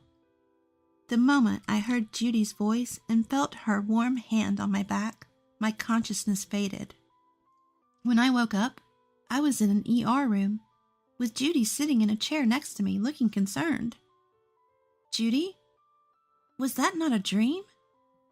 Then with a face that looked like she was both crying and laughing, Judy said, You don't have to worry anymore, and squeezed my hand tightly. Seeing how happy you looked at your wedding, I thought maybe they had changed, but trash will always be trash. If they're rotten to the core, there's no fixing them. Hearing Judy mock them like that, Ronald and his parents raised their voices, as if their blood was boiling. How dare you? You never even visited us, and now you're sticking your nose in our business? That's right, you ungrateful woman. Just bring her here now. We need to straighten her out. But Judy was unfazed. Phyllis is in the hospital on bed rest, so she can't go anywhere. And from now on, she won't be visiting your home either, she calmly stated. She also added that while they were away, she had removed all the furniture and personal items my parents had sent me. At that, we heard running sounds from the other end of the phone. Hey, the stuff is really gone. What's the meaning of this? This time it was Neville yelling, but Judy remained calm. What's the meaning? Well, it's obviously leading to a divorce. She then went on to explain that when they rescued me, they had to break the front door lock and had called the police to witness it. After I was rushed to the hospital, the maternity clinic doctor who had accompanied Judy testified to the police about the dangerous conditions I was living under. I've already convinced Phyllis to file a complaint. Maybe instead of worrying about your runaway wife, you should worry about your own future. She chuckled. After waking up in the hospital, Judy told me everything. Turns out she wasn't the child of Justina, but was born from an affair Neville had. She was taken in by Neville when she was young. He only took me in because he wanted to look good, saying, "How noble, taking in a child from an affair." But I was treated horribly at home. That's why I went to a high school far away. But what about Ronald visiting you so often? He's like my mother, good at keeping up appearances. He wanted to sell the image of a caring brother to relatives while venting his stress by constantly making snide remarks to me. She had been shocked when Ronald and I started dating and got married, but thought maybe he had changed and wanted to support us from a distance. But visiting would mean facing her parents, and she couldn't bring herself to do it. By the time she realized, she couldn't even send me a WhatsApp message, and thought I had blocked her. She never suspected it was the work of my in-laws. I never thought they could be that trashy. I guess I was naive too, she said. But then, on the night before the day I was abandoned, she received unexpected contact from someone. The doctor at that maternity clinic is actually an old friend of mine. We've known each other since preschool all the way through junior high. Out of the blue, she sent me a WhatsApp message saying, "Your sister-in-law is in serious trouble if things keep going like this." I had never mentioned anything about this, but it seems that doctor had always been suspicious about how my in-laws were treating me. Her suspicions were confirmed during that forced discharge incident. She reached out to Judy, another childhood friend, to warn her about my situation and to keep me safe. It was unexpected, but it made sense. I had lost all contact, and I started to think that maybe my in-laws and Ronald could actually do something terrible. So the next morning, she decided to visit my in-laws for the first time in years. Coincidentally, the doctor was off that day and agreed to go with her, but no matter how many times they rang the doorbell, there was no answer. Finally, they looked through the window and saw me collapsed on the floor. They immediately called the police and also called a 24-hour locksmith. After being rushed to the hospital, I started treatment and, on Judy's advice, contacted my parents and brothers. My family, who had been worried about my sudden lack of communication, were outraged. They said, "We knew something was off, but we had no idea it was this bad." After discussing it with Judy, they helped me move all my belongings out of my in-laws' house. "We'll hire a lawyer, so don't worry about the money," they assured me. When Ronald and my in-laws found out they were being investigated for neglect of a dependent and domestic violence, their arrogant attitudes vanished. "We didn't mean for this to happen." "We'll change. Just forgive us this one mistake. We'll pay you. Just let us go quietly," they pleaded. But now, with the support of Judy and my family, Ronald and his parents are no longer a threat to me. If they're harmful to my unborn baby, then they need to be removed from our lives. All I want is a divorce, compensation, child support for the baby that's coming, and a lump sum payment for my medical bills. If any of these things are missing, I'll take further action. With that, I turned off my phone and exchanged smiles with Judy. After that, I received proper medical treatment and quickly regained my health. At the same time, the stress-related eye issues I had been experiencing began to improve. 4 months later, I gave birth to a healthy baby boy. Thanks to Judy and a lawyer my family hired, the divorce proceedings with Ronald went smoothly. I received a lump sum payment for all the financial compensation, and I cut ties with my in-laws. Judy also decided to sever her relationship with them. She made an agreement with my former in-laws to forego any inheritance in exchange for not having to take care of them in their old age. According to Judy, Ronald had to use most of his retirement fund to make the lump sum payment to me. On top of that, rumors about the whole ordeal spread to his workplace, making him uncomfortable enough to resign. Unable to find another job, Ronald and his parents are now scraping by on their pensions. Judy said, "In the end, they're only leaving behind a legacy of negativity." To make matters worse, during my rescue, neighbors had gathered as if watching a spectacle. Now they're saying things like, "That family made their daughter-in-law half sick," and "How scary." They've become almost reclusive due to the constant gossip. On the other hand, I've returned to my hometown with my newborn child. With the help of my parents and siblings, I'm fully committed to raising my child every day.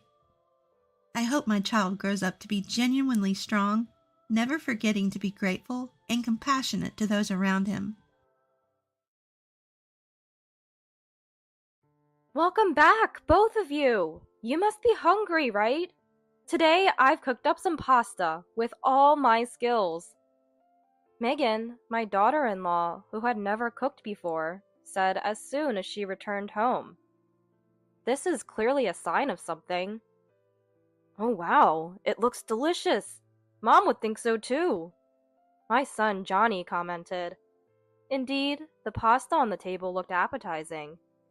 But there was an indescribable eeriness about it. Too suspicious. As Megan urged us to sit down, Johnny said we should eat. Can we really eat this without any worry? Johnny and his wife are staring at us as if urging us to quickly eat the pasta in front of us. What should I do? Then, at that moment, hello! That voice saved me from my predicament. My name is Lenora. I returned to my parents' house 30 years ago following a divorce. Both my parents have passed away since, and now it's just me. Living alone at 73 might seem tough and lonely to others, but it's not like that for me. Compared to where I lived before, the cost of living is lower, and the neighbors are all nice people. My hobby, coffee, helps me forget about unnecessary worries, and, in its own way, lets me enjoy life. In such a leisurely life, a little disturbance can become a stress. For instance, the presence of the people who are about to come here. Welcome. It's just the two of you today? I took time out of my busy schedule to come here, and you're not satisfied with just us? That's why Megan dislikes you. Hey, don't say that! There's no way I dislike Lenora. She's so kind. Right, Lenora? Johnny, my eldest son, said this with a hint of sarcasm. Megan, my daughter-in-law, was stringing together words that were obviously lies. They met as colleagues at the same company 20 years ago and started dating a month later. Half a year after that, they got married. The rapid progress of their relationship surprised everyone at the time. There was no time to think about anything during the rush of meeting the families and the wedding. People would make sarcastic comments about their marriage. There's no way it'll work out with such a short courtship. They'll definitely divorce soon. As their mother, those comments always left a bitter taste in my mouth. But it turns out, they've been married for 20 years now, had children, and contrary to everyone's expectations, they're living a happy life. As their parent, I'm impressed with how well they've done. Hey, Mom! Mom! Are you listening? Sorry, I wasn't concentrating. Lenora, please! You're only 73. It's too early for dementia, right? If you're like this, we'll have to put you in a home. Megan is kind, but sometimes she says things that belittle people. But Megan does have a point. If you're over 70, you should consider a facility. If you become immobile and we have to take care of you, it'll be the end of the world for us. True. So, how about moving into a facility from now? That would take care of our troubles, right? That's better for you too, right, Lenora? I can't believe how they treat me. This is how Johnny and his wife have always been, only thinking about themselves. Don't decide on a facility for me. I'm not that old yet. To say that yourself. Once you're over 70, heaven is right in front of you. There's no need to pretend to be young. Their awful comments about facilities and heaven weigh heavily on my heart. But there's an angelic presence that lifts my spirits. Dad, Mom, don't say such terrible things to Grandma. Why are you here? You said you were going out to play with friends. My friend had something come up, so I couldn't make it. More importantly, apologize to Grandma, properly. This girl is my granddaughter, Ashley, a 17-year-old high school student. Unlike Johnny's family, she's just so honest and good-hearted. Yeah, I'll apologize. Sorry, Lenora. I'll try to be nicer from now on. Mom, that's not how you apologize. Say it properly. Ashley, it's okay. Thank you for saying that. She's such a caring child, really. In contrast, these two, glancing to the side, Johnny was far from apologizing, looking proud, while Megan had an unsatisfied look on her face. Then Ashley urged Johnny's family to head back. Sorry, Grandma. I'll come visit again. With that, Johnny's family left. The next day, after finishing breakfast and cleaning the house, the doorbell rang.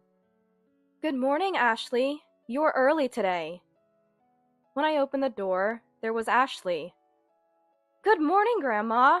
I'm about to meet some friends, but I wanted to see you first. Since she was little, Ashley frequently visited me like this. Take care, dear. Yeah, I will. I'll come back later. Seeing Ashley's energetic self gives me energy too. All right. With renewed vigor, I was about to resume cleaning, when the doorbell rang again. Just a moment, please. Rushing to the door, I found Johnny and his wife already trying to enter the house. You two, at least say something before entering. It's startling when you come in without a word. It doesn't matter. More importantly, was Ashley here just now? Johnny and his wife entered without hesitation, then plopped down on the sofa. Give us some of that thing, too. It's not fair that Ashley gets special treatment. They were probably referring to the coffee I make when Ashley visits. I've always loved coffee, started making it from beans, and now even neighbors request it. Ashley loves the coffee too, and always drinks it when she visits. I sighed and said, Wait a bit.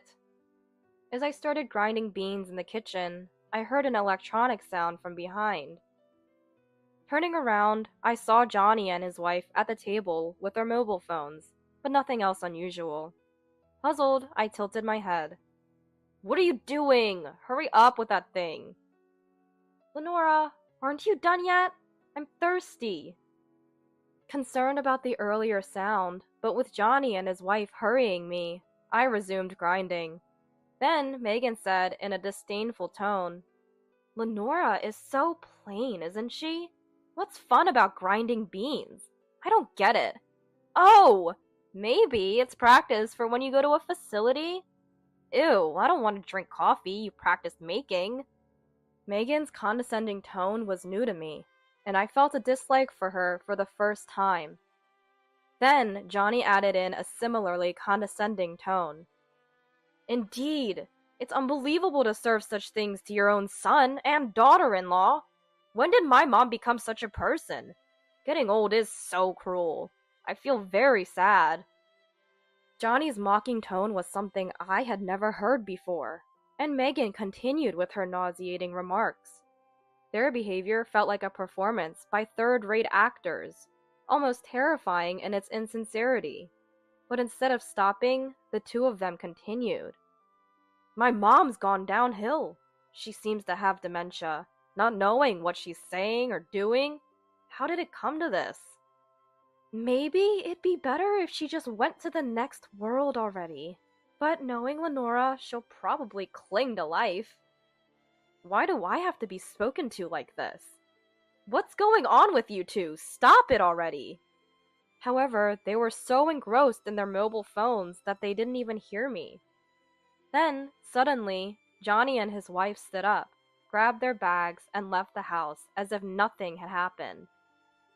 Their incomprehensible behavior sent a chill down my spine. What's going on? I thought about consulting someone, but how could I explain their behavior? I spent a sleepless night, troubled by my thoughts. But the next day, Johnny and his wife returned. The memory of yesterday made me unsure of what to say. Then, from behind them, Ashley suddenly appeared. What's wrong, Grandma? Ashley was with them. Not wanting to worry my beloved granddaughter with my troubled face, I acted as usual. Would you like something to drink? I want Grandma's coffee. Alright, how about you two? But Johnny and his wife just sat down with sullen faces, saying nothing. Ashley looked puzzled at her parents' behavior. Without understanding why they remained silent, I prepared homemade coffee. Here you go. Ashley eagerly grabbed the coffee. It's delicious. A day just doesn't start without Grandma's coffee. Contrasting Ashley's happy sipping, Johnny and his wife remained silent and expressionless. Even after Ashley finished, they didn't touch the coffee in front of them. It must have gone cold and lost its taste by then. Then Megan took a sip of the now cold coffee. Disgusting. That single word pierced my heart. Then, Ashley, we're leaving first. Huh? We just got here. Saying that, Johnny and his wife left quickly. Mom and Dad were weird today. Did something happen? I wonder. For the next 2 weeks, Johnny and his wife came here daily. They just ignored any attempts at conversation, fixated on their mobile phones. Why don't you say anything?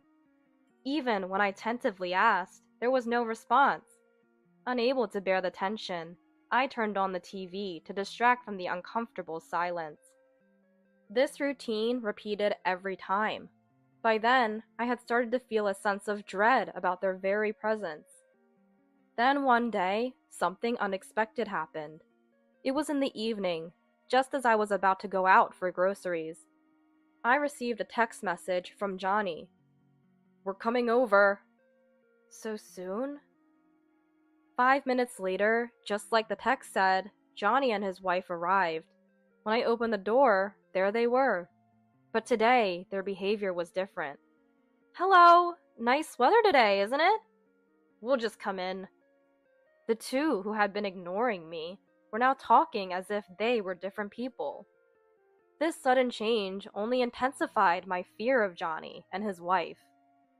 Mom, could you make us some coffee? I'm really in the mood for your coffee today. Oh, that's not fair. Lenora, can I have some coffee too?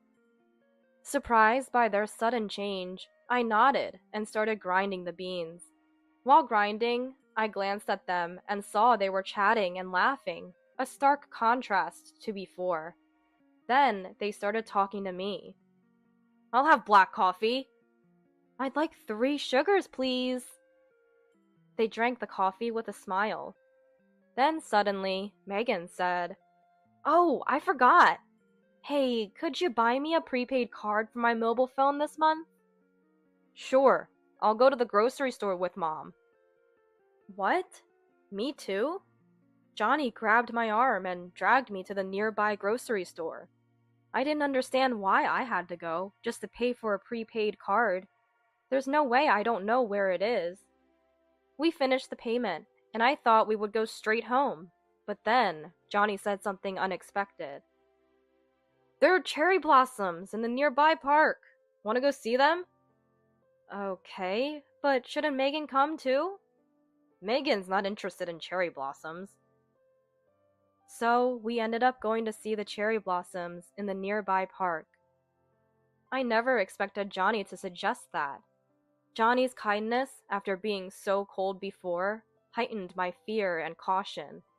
But, as we walked in the park, the blooming cherry blossoms gradually eased my guard. They are beautiful.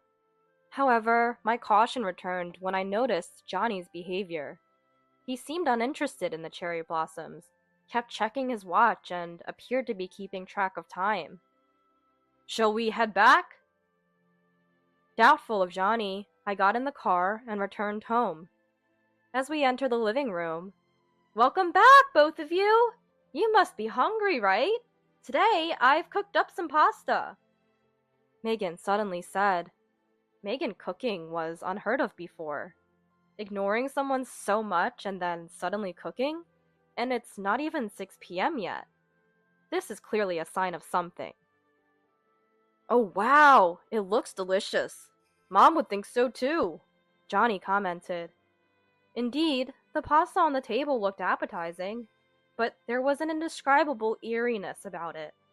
Too suspicious. As Megan urged us to sit down, Johnny said we should eat. Can we really eat this without any worry? Johnny and his wife are staring at us, as if urging us to quickly eat the pasta in front of us. What should I do? Then, at that moment, hello? That voice. Ashley? The sudden sound of Ashley's voice caused Johnny and his wife to panic and rush towards the entrance. Where's Grandma? I hear Ashley's voice. Ashley, why are you here?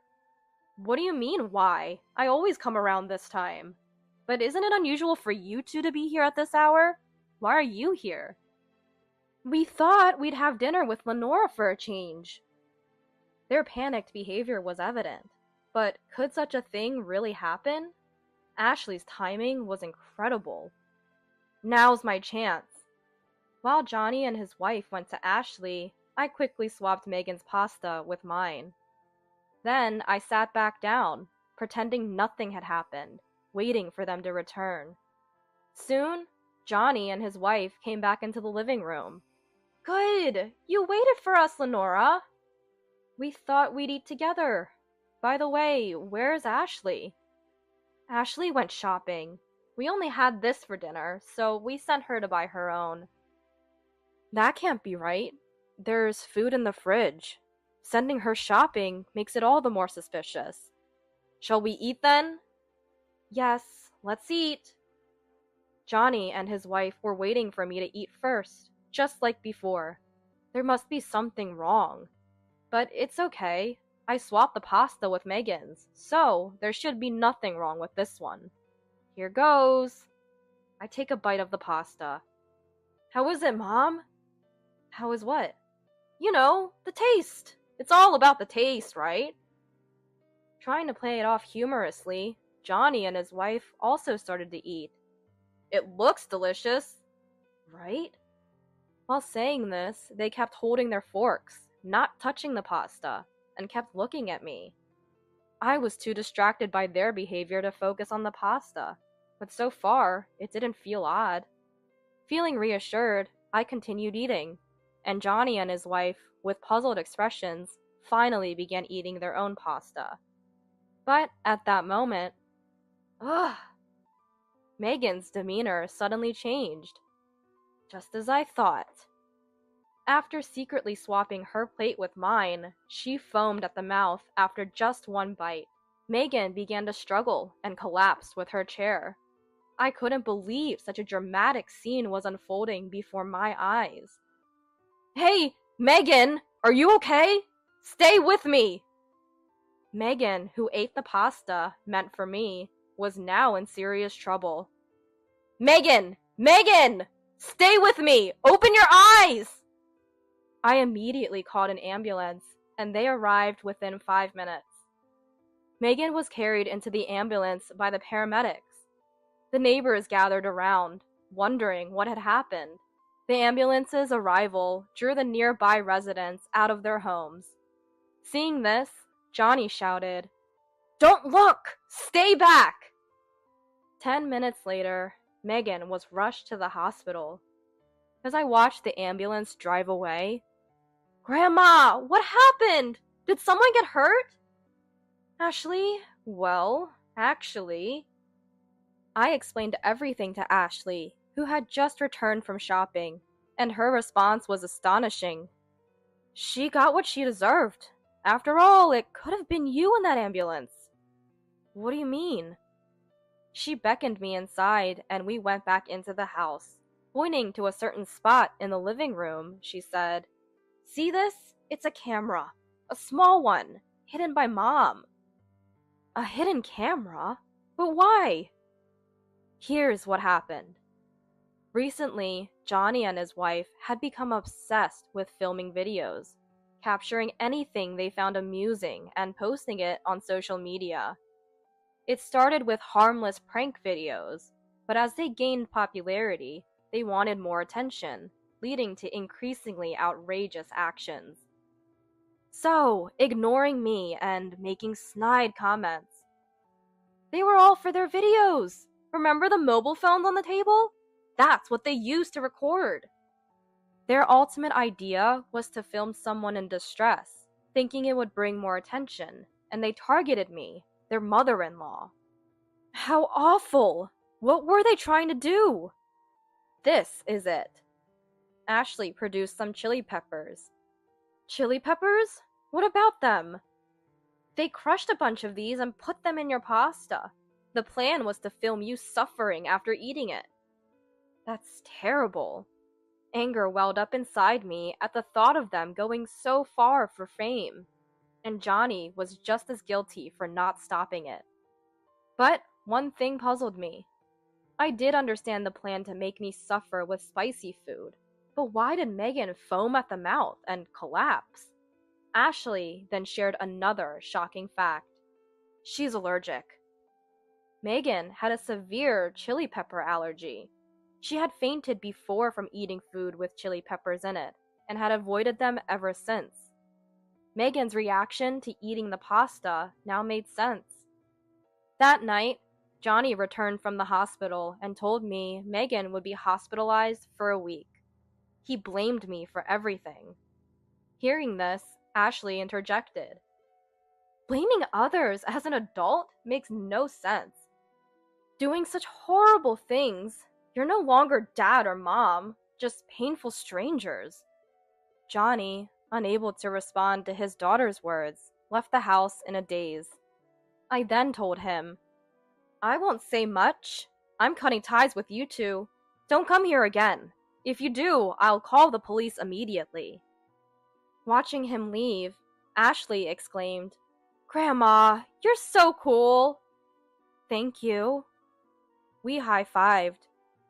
Later, when Megan was discharged and learned that I had cut ties with them and that Ashley had left home, she went into a frenzy. Johnny panicked and called the police. The officers arrived in 10 minutes and took Megan, who was still in a hysterical state, away. With Megan gone, Johnny hastily packed his belongings and left the apartment. His current whereabouts are unknown. Megan, still unable to calm down after being taken by the police, was admitted to a psychiatric facility, where she remains. Grandma, I'm off! Take care, do your best. Yes! It's been a year since then. Ashley left her parents and now lives with me. Today, she begins her life as an independent woman and a working adult. Being able to witness Ashley's growth up close is a joy beyond compare. I'm confident that the rest of my life will be brighter and more enjoyable.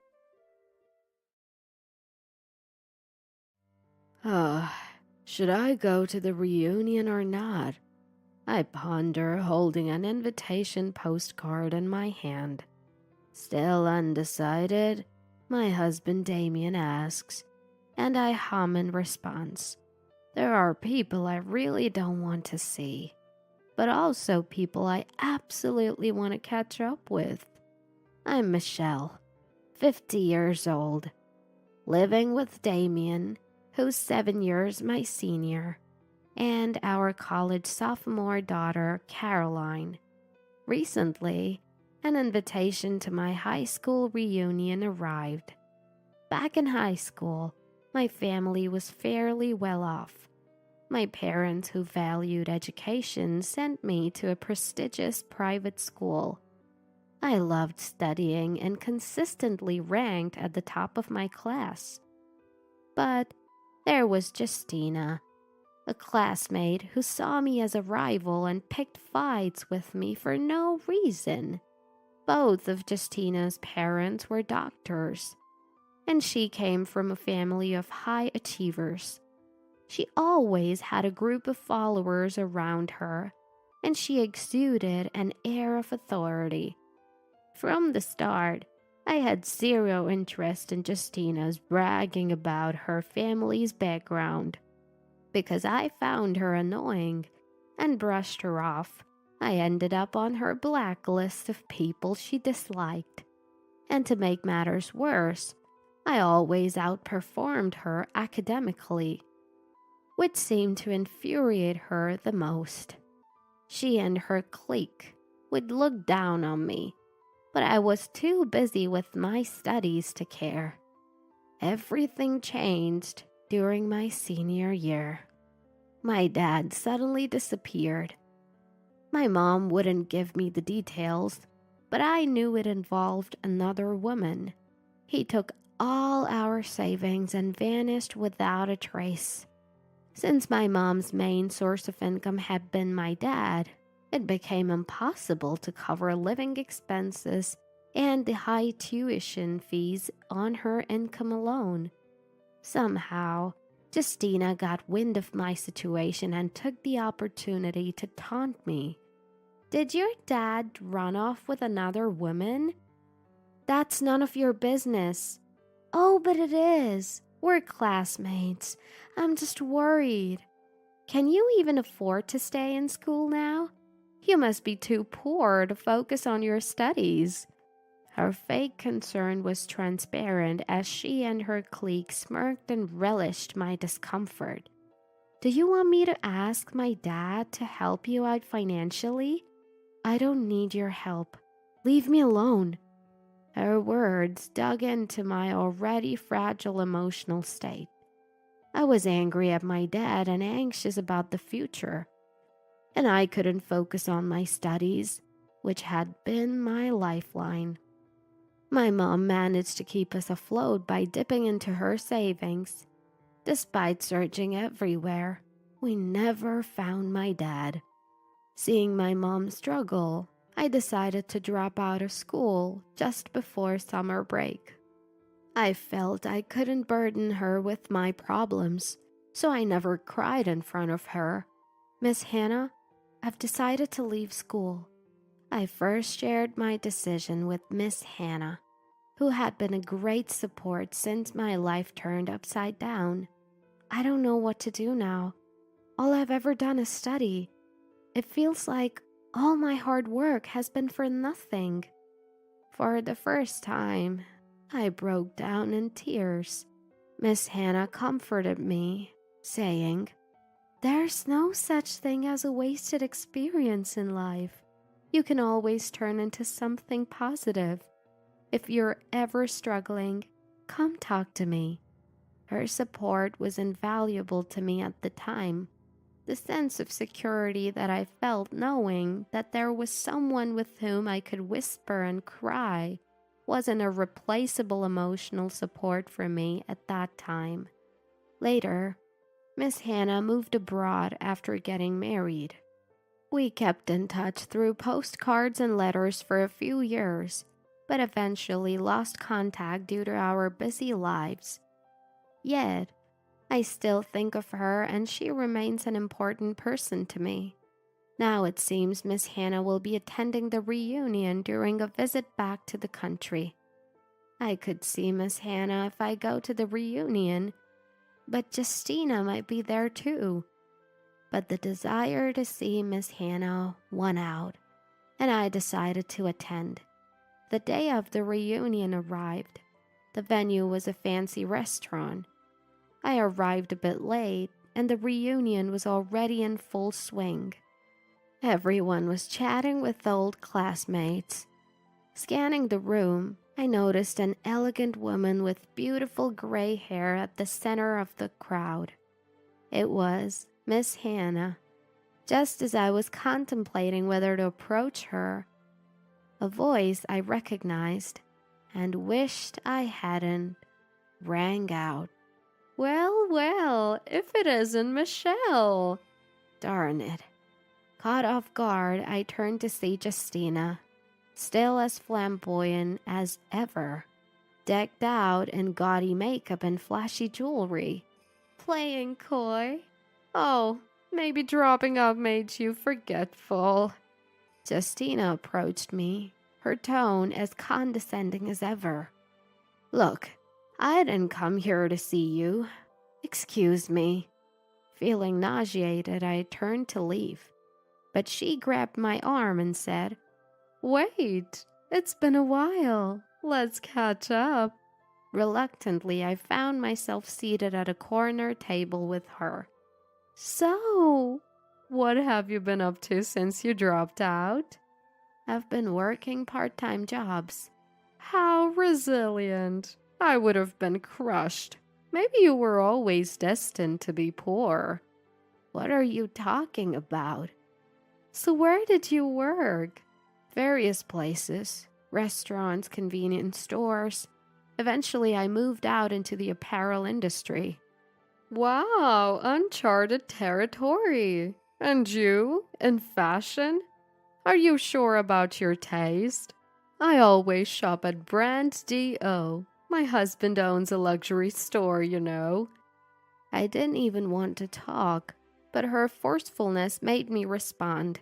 Her entourage cheered her on.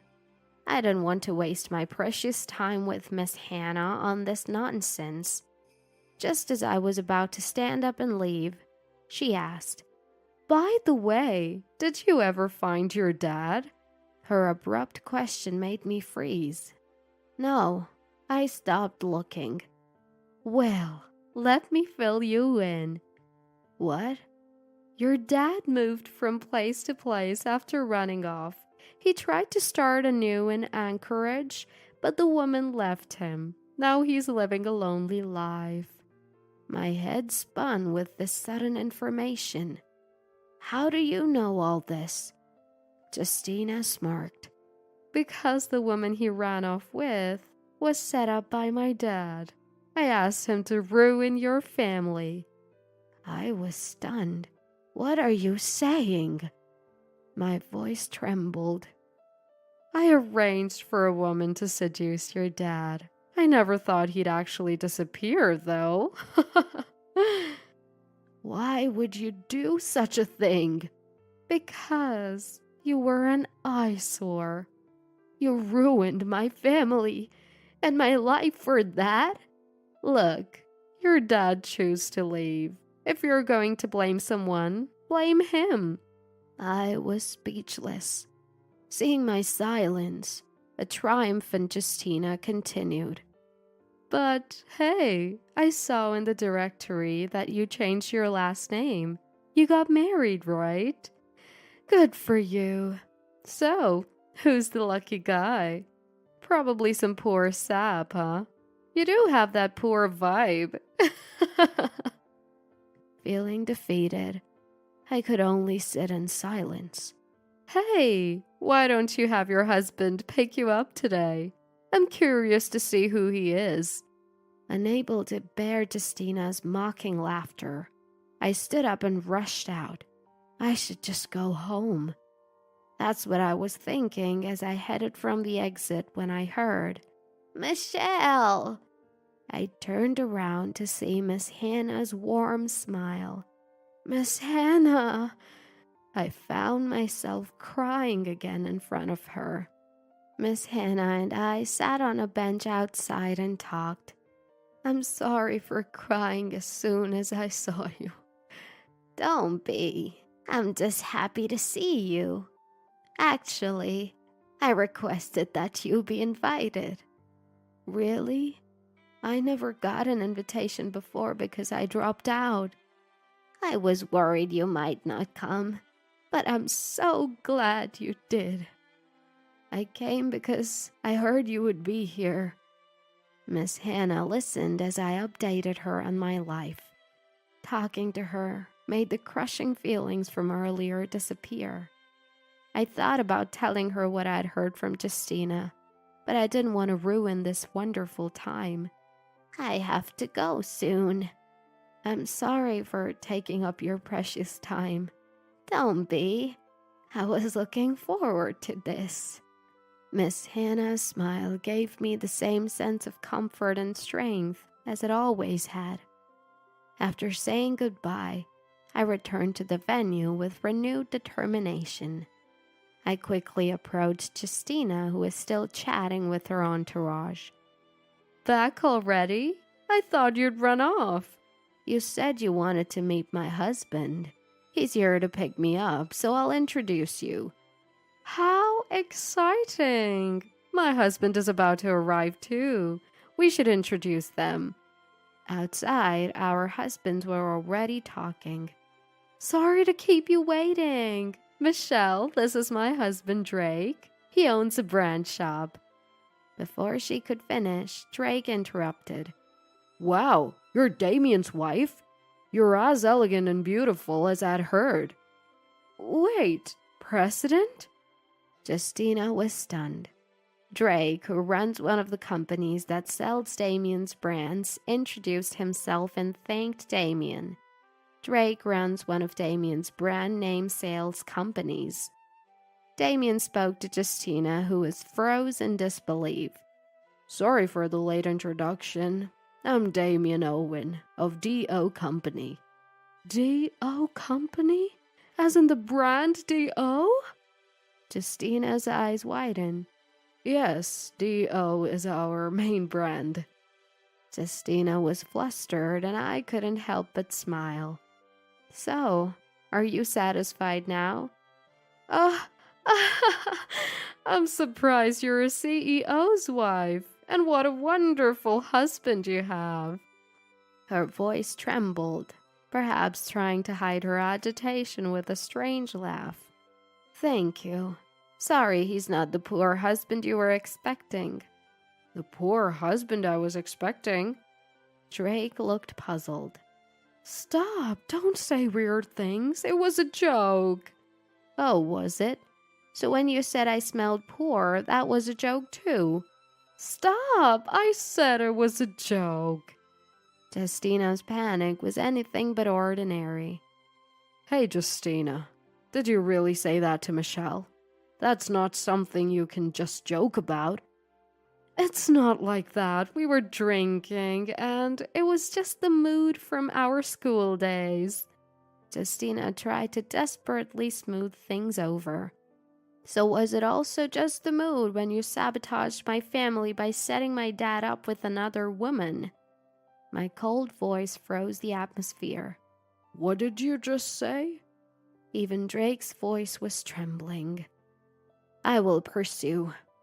Justina has been targeting me since school, making my life miserable. Because of her, my family fell apart, and I had to drop out of high school. Is this true? Drake looked uneasy. Drake, it's not like that. Yes, Michelle's dad did run off with another woman, but I had nothing to do with it. Really? You just confessed to me that you orchestrated the whole thing. That was a joke. I couldn't possibly do something like that. Despite her attempts to cover it up, Drake was visibly shaking with anger. As I said, this isn't something you can just joke about. Apologize to Michelle right now. Drake! Drake interrupted Justina's excuses. Michelle, I'm really sorry for the discomfort Justina has caused you at this reunion. Justina, apologize properly. I'm sorry. Seeing their reactions, I looked at Damien for guidance. Well, both of you, the comments were indeed inappropriate, but perhaps the alcohol got the best of you. You've apologized, so, Michelle, can we let this go? If Damien says so. Thank you, Damien. Michelle? Drake looked like he was about to cry. Justina wouldn't even look our way. Was she struggling to contain her anger? Why don't we go check out some Dio clothing? I think we have something that would suit Justina. Justina's face lit up. She's a perfectly fine person. Really? Right now? Is that okay? We're past closing time, but it's our shop, so it's fine. And so we found ourselves in a special room on the second floor of the D.O. flagship store. Justina, why don't you try something on here? Drake, would you like to see our new collection? Michelle will show you. Neither of them had any idea this was a trap. How does it look? Alone with Damien in the fitting room, Justina flirtatiously asked. It suits you perfectly. It's like it was made for you. Damien whispered into her ear. Oh, you're good at this. I'm flattered. Justina moved closer. How about dinner sometime? Would that be for the four of us? Oh, I wouldn't mind if it's just the two of us. That wouldn't be fair to Drake, would it? I don't care about Drake. He's nowhere near as charming or successful as you. Justina had completely fallen into our trap.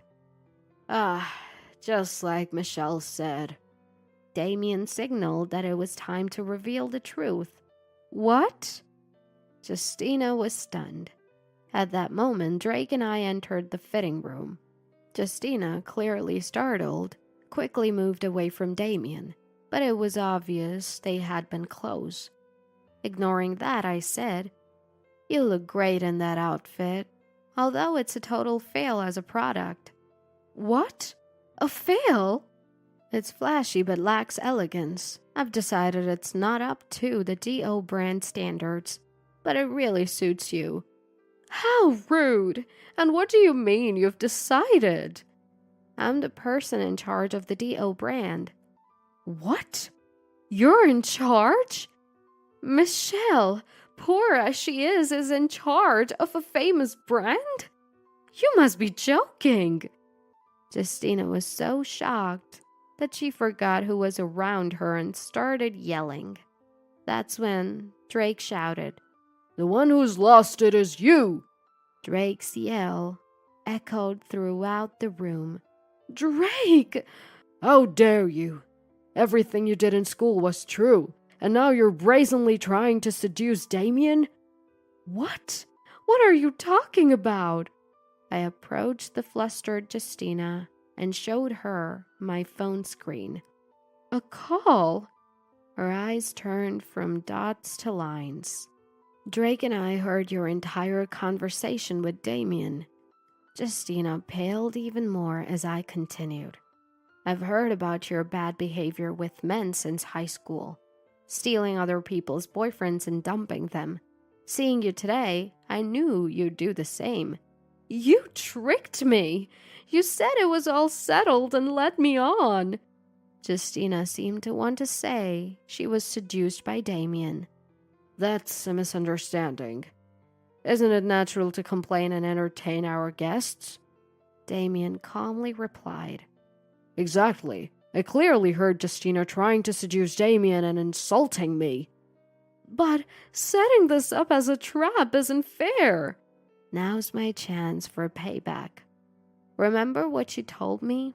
Even if I started it, you're the one who took the bait. If you're going to blame someone, blame yourself." I threw her own words back at her. She was red-faced and speechless. "Damien, Michelle, I'm really sorry for all this. I'll make it up to you later." Drake apologized deeply and grabbed Justina's arm. "Get ready for a divorce." What? Wait, Drake, wait! As Justina's voice faded, Damien and I exchanged smiles.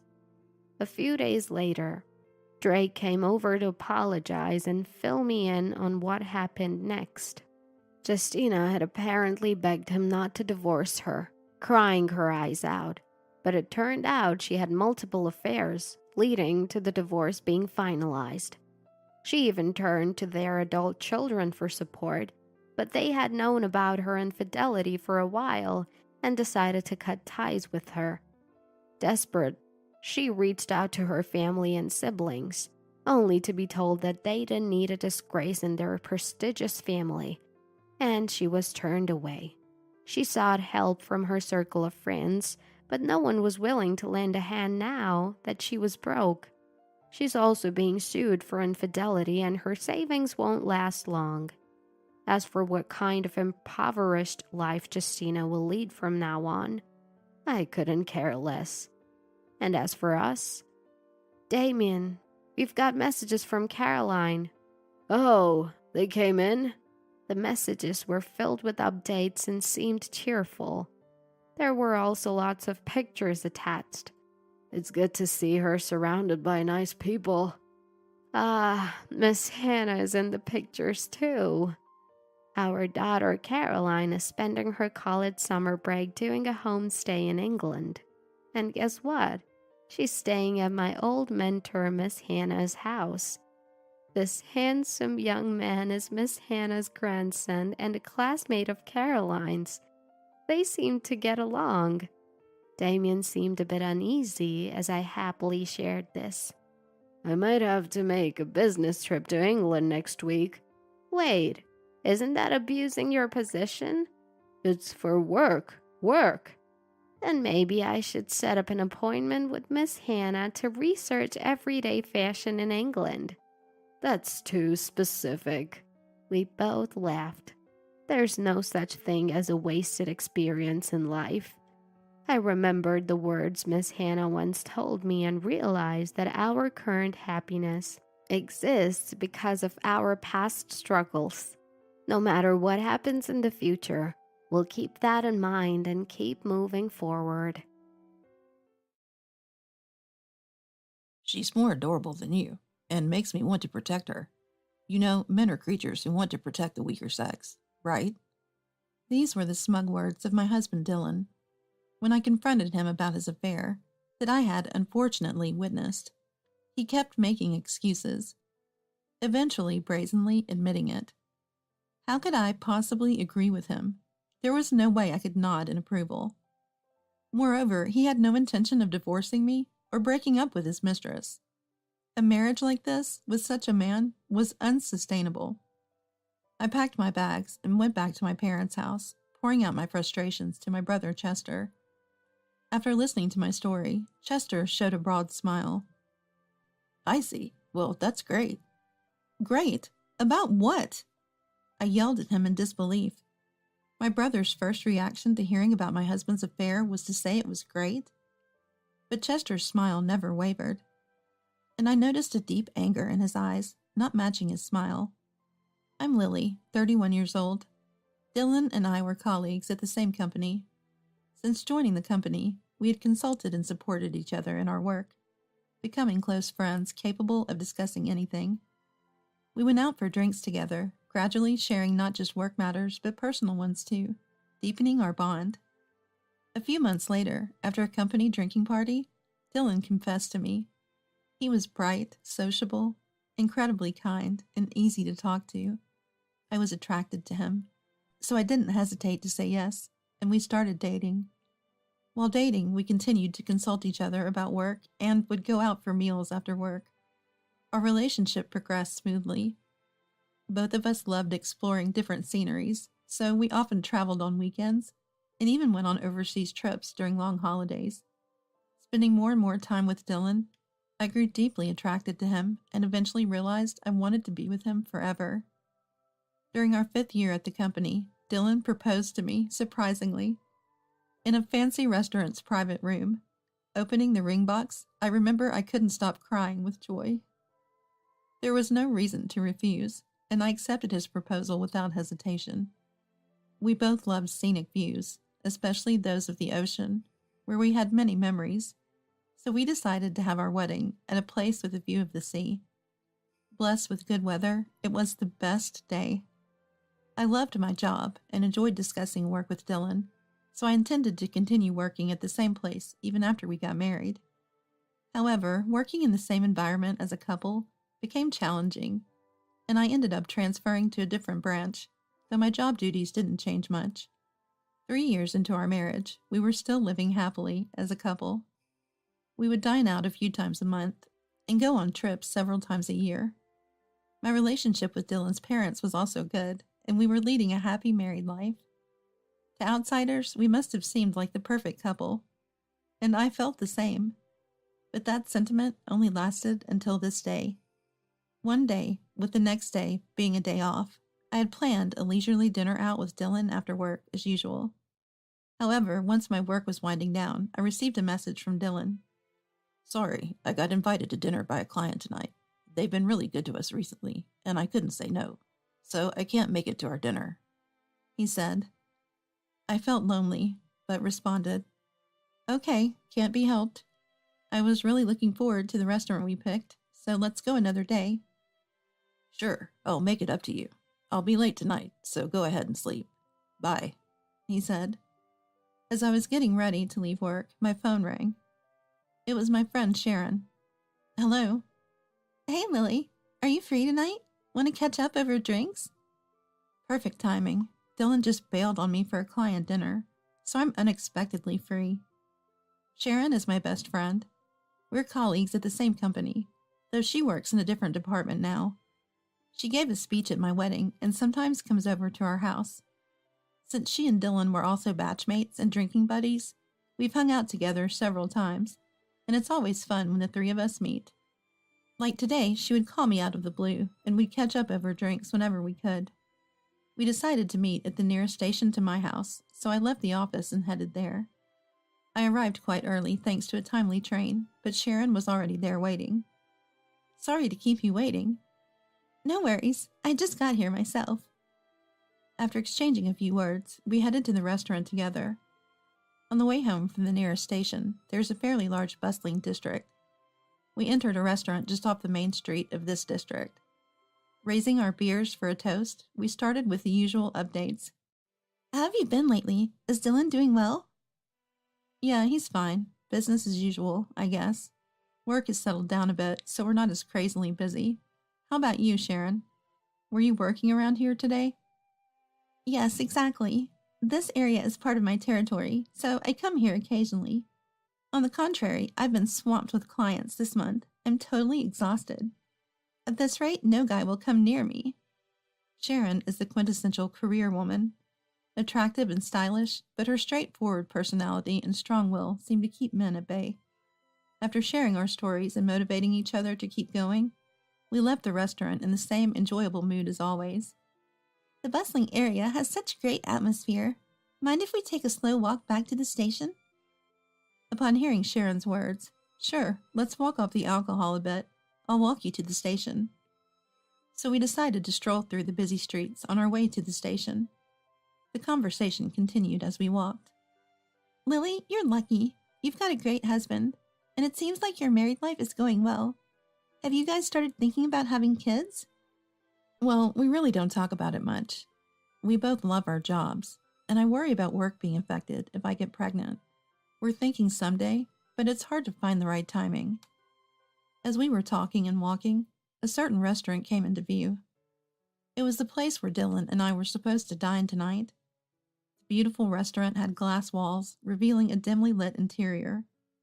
The orange chandeliers inside seemed deliberately set to a subdued brightness.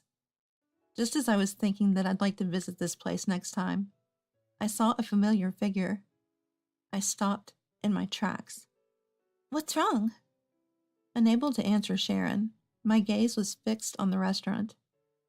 It was Dylan at a table inside, with a woman sitting across from him. She was younger than me, wearing a revealing outfit.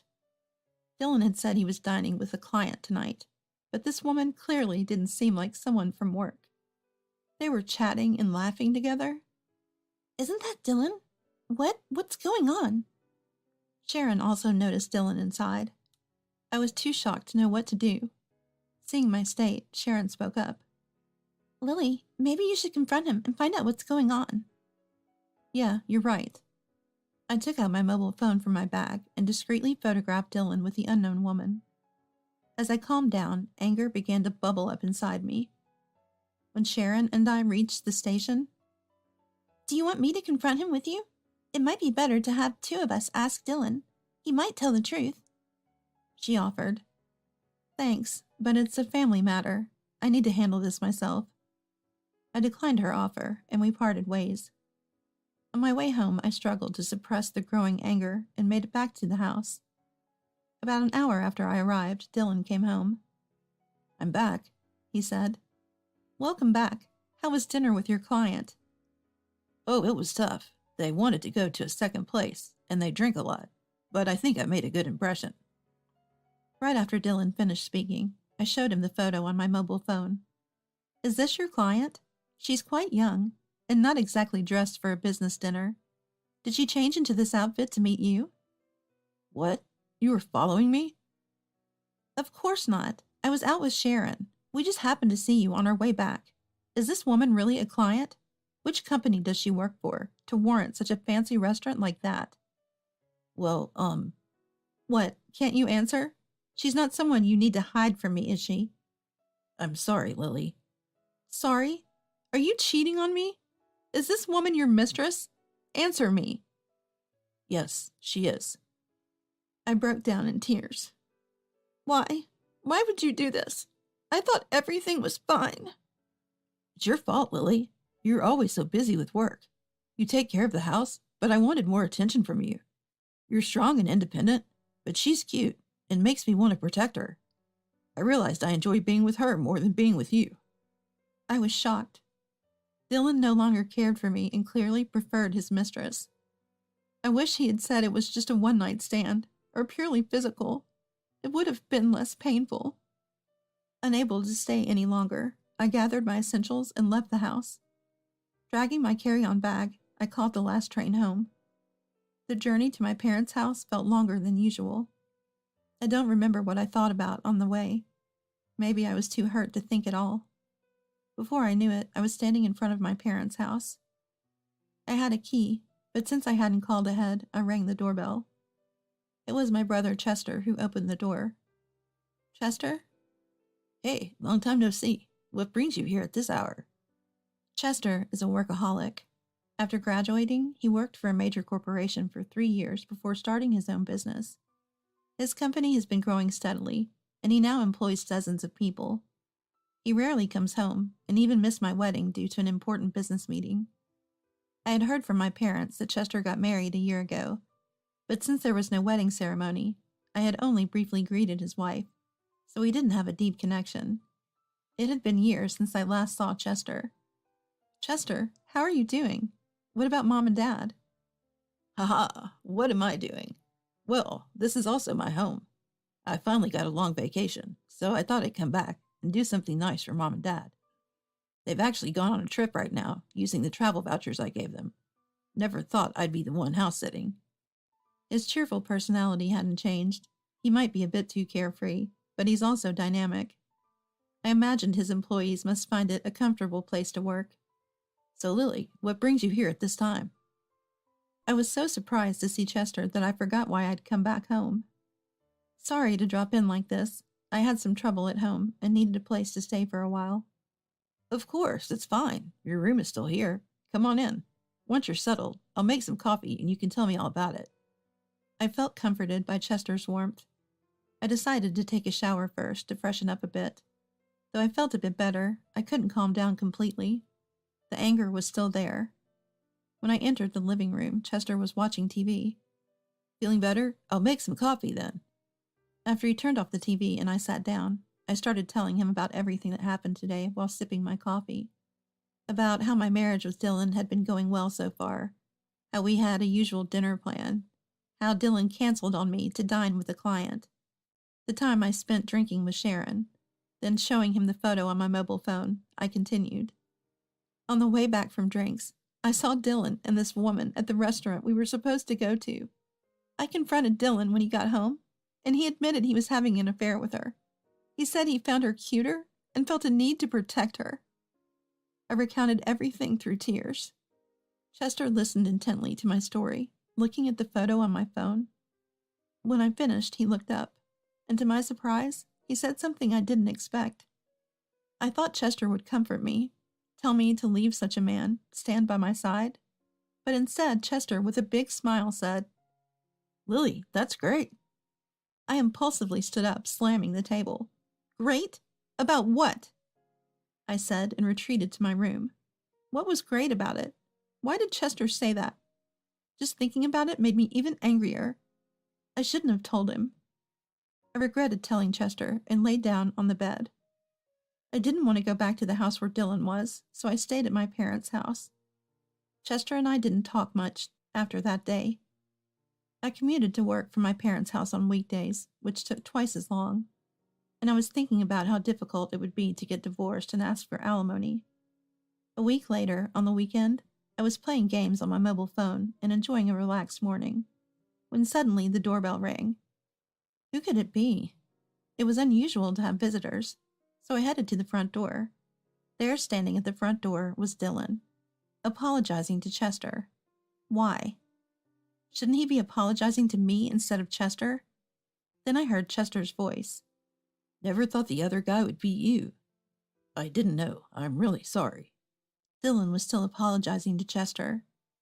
So Rachel is cuter and more worth protecting than Lily, huh? Rachel? The only Rachel I know is Chester's wife. Confused, I listened as Chester continued.